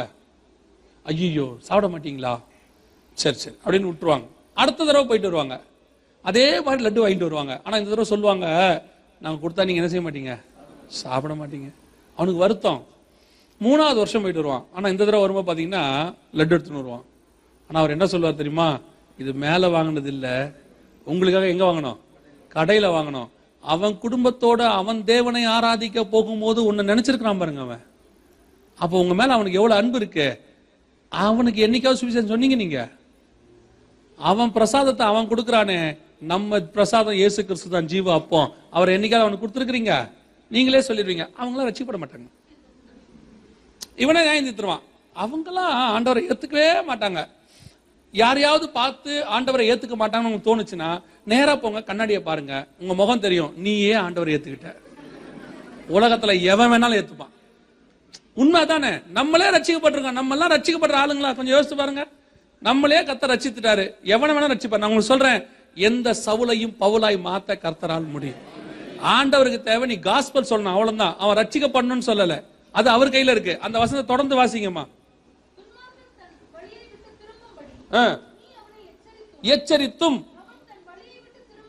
திரும்பாமல் போனால் அக்கிரமத்திலே சாவான். அப்ப என்ன அர்த்தம்? அவன் ரட்சிக்கப்படணும்ங்கிறத உங்க வாஞ்சியா இருக்கணும், ஜெபம் பண்ணணும், எல்லாம் செய்யணும். ஒருவேளை அவன் ரட்சிக்கப்படணும், அது உங்க பொறுப்பு இல்ல. உங்க பொறுப்பு சொல்ல வேண்டியது. தெளிவா எவ்வளவு அழகா எழுதி கொடுத்திருக்கிறார் பாருங்க. உங்க கூட வேலை பார்க்கிறவனுக்கு சமயம் வாய்த்தாலும் வாய்க்காவிட்டாலும் கண்டிப்பாக சுவிசேஷத்தை சொல்லுங்க. உங்க சொந்தக்காரங்களுக்கு போன் பண்ணி சொல்லுங்க, இயேசு வரப்போறாரு, இவ்வளவு நடக்குது, சீக்கிரத்துல வரப்போற. என்னங்க 2 தாங்க நடக்கும். 1, இனிமேல் இந்த மாதிரிலாம் என்கிட்ட சொல்லாதேன்பா, விட்டுருங்க. சொல்லிருங்க ஒரு தடவை. கதவை அடைச்சிட்டானா அவன் இஷ்டம். ஒருவேளை அவன் ஏற்றுக்கொண்டால் அந்த ஆத்மாவை உங்கள் கணக்கிலே கர்த்தர் வைத்துக் கொள்வார். அல்லேலூயா. 5வது சுவிசேஷம் அறிவித்தல். 6வது இயேசு கிறிஸ்து வருவார் என்பதை ஒவ்வொரு நாளும் விசுவாசிக்கணும். இப்ப இந்த ஒரு வாரம் பஹ்ரைன்ல ஒரு ஜுரம் ஒன்று அடிக்கும். என்ன ஜுரம்? வருகையின் ஜுரம் ஒன்று அடிக்கும். இயேசு வராராம், முத்திரை போடுறாங்களா, கரெக்டா ஒரு வாரம் கழிச்சு அந்த ஜுரம் காணாம போயிடும். அவ்வளவுதான், ஆஸ் யூசுவல், பழையபடி. இது இன்னைக்கு இருக்கிற சபையினுடைய நிலைமை. இது இப்படி போக கூடாது என்று ஆண்டவர் விரும்புகிறார். ஒவ்வொரு நாளும் படுக்க போகும்போது, ஆண்டவரே இந்த ராத்திரி வேளையில் நீர் வருவீரானால் நான் எடுத்துக்கொள்ளப்பட வேண்டும், என் ஆத்மாவை தப்புவி. காலையில் எழுந்திருக்கும் போது, ஆண்டவரே உடைய வருகை வருமானால் என்னை எடுத்துக்கொள்ளும். இந்த கடைசி ஜபமும் ஃபர்ஸ்ட் ஜபமும் இதுவா தான் இருக்கணும். நான் வருகையில போனோங்கிறது உங்க ரத்தத்துல என்ன செஞ்சிடணும். அதான் நம்ம டெஸ்டினேஷன். அதுக்கு தான் ஆண்டு நம்ம பரல சபைக்கு வந்தோம். நீங்க எடுக்கிற கம்யூனியன் கூட என்ன சொல்லி எடுக்கிறீங்க தெரியுமா? நான் வருமளவும் என்ன நினைவு கூறும்படி. அவ கம்யூனியன் கூட அவர் வருகையோட முடிஞ்சிடும், எல்லாம் முடிஞ்சிடும், சபையும் முடிஞ்சிடும். அப்போ நமக்கு அது ரத்தத்துல ஊறிடணும். கடைசியா 7வது முடிவு பரியந்தம் நிலை நிற்கிறவனே ரட்சிக்கப்படுவான். இந்த 6 காரியத்திலும் கடைசி வரைக்கும் நின்னீங்கன்னா நீங்க வருகையில போவது எளிது. அல்லேலூயா. நாம் யாவரும் எந்திரிப்போம், நாம் ஜெபிக்க போகிறோம். உங்களை சும்மா சொல்லக்கூடாது. 2 மணி நேரம் அட்ட ஸ்ட்ரெச் உட்காந்துருக்கிறீங்க. உங்களை எல்லாம் பாராட்டணும். அந்த மனசாக நினைப்பீங்க, உட்காந்து பாரியா நீ பாட்டு பேசிகிட்டே இருக்க அப்படின்றீங்களா? இல்லை, அப்போ தான் உங்களுக்கு ஒரு பாடத்தை மொத்தமாக என்ன செய்ய முடியும், முடிக்க முடியும். எல்லா கண்களையும் மூடுவோம். எல்லாம் பேச வேண்டாம். கரெக்டாக 2 நிமிஷம் நான் உங்கள் பாஸ்டர் கையில் கொடுத்துருவேன். நான் அவங்கள கேட்காமே டைம் எக்ஸ்ட்ரா எடுத்துட்டேன் இன்னைக்கு. அவருக்கும் லேட் ஆனதுக்கு எந்த சம்மந்தம் இல்லை. அவர்கிட்ட யாருமே சண்டை போட்டுறாதீங்க. முழுக்க முழுக்க நானே பொறுப்பு. இப்போதான் அவர் முகத்திலே சிரிப்பு வருது. எல்லா கண்களையும் மூடுவோம். ஜெபம் பண்ண போகிறோம். கொஞ்சம் ஒரு 2 நிமிஷம் மட்டும் உங்களை ஆராய்ந்து பாருங்க. இந்த வருகை வந்தா நீங்க போவீங்களாங்கிறத மட்டும் பாருங்க. வேற எதுவும் வேண்டாம். ஒரு மனப்படுங்க, மியூசிக் வாசிக்க வேண்டாம், வேற எதையுமே செய்ய வேண்டாம், பைபிள் எடுத்து வைக்கணும், நீங்க பைய எடுக்க வேண்டாம், எதுவும் செய்ய வேண்டாம். Just 2 minutes. இந்த 2 நிமிஷம் தான் இந்த மொத்த 2 மணி நேரத்தோட முக்கியமான நிமிஷம். உங்களை ஆராய்ந்து பார்க்கிற நிமிஷம். இந்த வருகையில நீங்க போவீங்களா? இயேசு வரும்போது மறுரூபமாகிற கூட்டத்தில் நீங்க இருப்பீங்களா? உங்க ஆவி, ஆத்மா, சரீரம் கர்த்தருக்கு முன்பாக குற்றமற்றதா இருக்குதா? நீங்க ஆராய்ந்து பார்த்து அப்படியே பார்த்துட்டே இருங்க. நான் இதுவரைக்கும் இன்னும் தண்ணியில மூழ்கி ஞானஸ்நானம் எடுக்கல. இந்த 4 நாட்களும் ஆண்டவர் என்னோட பேசியிருக்கிறார். நான் இன்னைக்கு வந்திருக்கிறேன், இன்னைக்கு என் கூட பேசியிருக்கிறாரு. நான் தண்ணியில மூழ்கி ஸ்நானம் எடுக்கணும், கர்த்தர் என் கூட இடைப்பட்டிருக்கிறாரு அப்படின்னு சொல்றவங்க மாத்திரம் உங்க வலது கரத்தை உயர்த்துங்க. ஏற்கனவே ஒப்பு கொடுத்தவங்க, இந்த முதல் நாள் மீட்டிங்ல ஒப்பு கொடுத்தவங்க கை தூக்க வேண்டாம். இன்னைக்கு ஒப்பு கொடுக்குறவங்க மாத்திரம் கை தூக்குங்க. வலது கரத்தை உயர்த்துங்க. யாராவது இருக்கிறீங்களா ஸ்நானத்துக்கு ஒப்பு கொடுக்குறவங்க? அவங்களுக்காக ஜெபிக்க போறோம், அவ்வளவுதான். சரி, நம்ம எல்லாம் ஜெபிப்போம். கண்களை மூடுவோம். தேவ சமூகத்தில் ஆண்டவரை நோக்கி பார்க்க போகிறோம். கடைசி ஜெபம் செய்ய போறோம். இந்த வருகையில நான் போகணும். ஆண்டவர் என்னோடு இடைப்பட்டிருக்கிறார். நான் மாத்திரமல்ல, என் குடும்பமும் போகணும். நாங்கள் குடும்பமாக எடுத்துக்கொள்ளப்பட வேண்டும். ஊழியர்கள் திருச்சபையோடு எடுத்துக்கொள்ளப்பட வேண்டும். உங்களை நம்பி கொடுத்த ஆத்துமாக்களோடு கூட நாம் பரலோக ராஜ்யத்துக்குள்ளே பிரவேசிக்க வேண்டும். ராஜா வரப்போகிறார். இனி காலம் கண்டிப்பாக செல்லாது. அப்படி ஒப்பு கொடுத்து ஜெபம் பண்றவங்க மாத்திரம் உங்க வலது கரத்தை ஆண்டவருக்கு நேராக உயர்த்தி, நாங்கள் வரும்பொழுது, நீர் வரும்பொழுது ஆண்டவரே, நாங்கள் முழு குடும்பமாக, முழு திருச்சபையாக, கைவிடப்பட்ட கூட்டத்தில் நாங்கள் ஒருத்தர் கூட இருக்கக்கூடாது. எங்கள் கொடுத்த இந்த வாய்ப்பை நாங்கள் பயன்படுத்திக் கொள்கிறோம் ஆண்டவரே. எங்கள் ஆவி, ஆத்மா, சரீரத்தை உடைய பாதப்படியில சமர்ப்பிக்கிறோம் தகப்பனே. எங்களுக்குள் இருக்கிற குற்றங்கள், குறைகள் எல்லாம் ஒரு விசை உடைய விலையேற பெற்ற ரத்தத்தினால் சுத்திகரிப்பீராக. உனக்கு முன்பாக நிற்க பாத்திரவான்களா இருக்கும்படிக்கு, கரை திரையற்ற மனவாட்டியா இருக்கும்படிக்கு கர்த்தர் எங்களுக்கு ஒரு கிருபை பாராட்டுவீராக. ஒப்பு கொடுத்து ஜெபம் பண்ணுங்க. வேற எதையுமே யோசிக்க வேண்டாம். சர்வ வல்லமை உள்ள எங்கள் ஆண்டவரே, கரங்களை உயர்த்தி ஜெபிக்கிற, இருதயத்தின் ஆழத்திலிருந்து ஜெபிக்கிற ஒவ்வொரு சகோதரனுக்காக, ஒவ்வொரு சகோதரிகளுக்காக ஆண்டவரே, ஒவ்வொரு ஊழியக்காரருக்காக நாங்கள் ஜெபிக்கிறோம் ஐயா. நாங்கள் கரங்களை பார்க்கிறோம், நீர் இருதயத்தை பார்க்கிறீர் தகப்பனே. எந்த இருதயம் உமக்கு செம்மையானதாக, எந்த இருதயம் ஆயத்தப்பட்டதாக, எது உண்மையான வாஞ்சையோடு ஜெபிக்கிறதோ அந்த இருதயத்தை நீர் வரும் பொழுது உடைய வருகையில நினைவு கூற போற தயவுக்காக உமக்கு ஸ்தோத்திரம். நீர் வரும்பொழுது மறுரூபமாகிற கூட்டத்தில் காணப்பட போற தயவுக்காக ஸ்தோத்திரம். ஒருத்தர் கூட கைவிடப்பட்ட கூட்டத்தில் இராதபடி தேவனாகிய கர்த்தர் எங்களுக்கு கிருபை பாராட்டுவீராக. எங்கள் பலவீனங்கள் எல்லாம் மாறட்டும். பலப்படுத்துகிற கிறிஸ்து எங்களை பலப்படுத்துவீராக. எங்களை நோக்கி ஓடு வருகிற உலகத்தை உதறி தள்ளிவிட்டு ஓட, உலகம் என் பின்னே சிலுவை என் முன்னே என்று ஓட கர்த்தர் எங்களுக்கு கிருபை தருவீராக.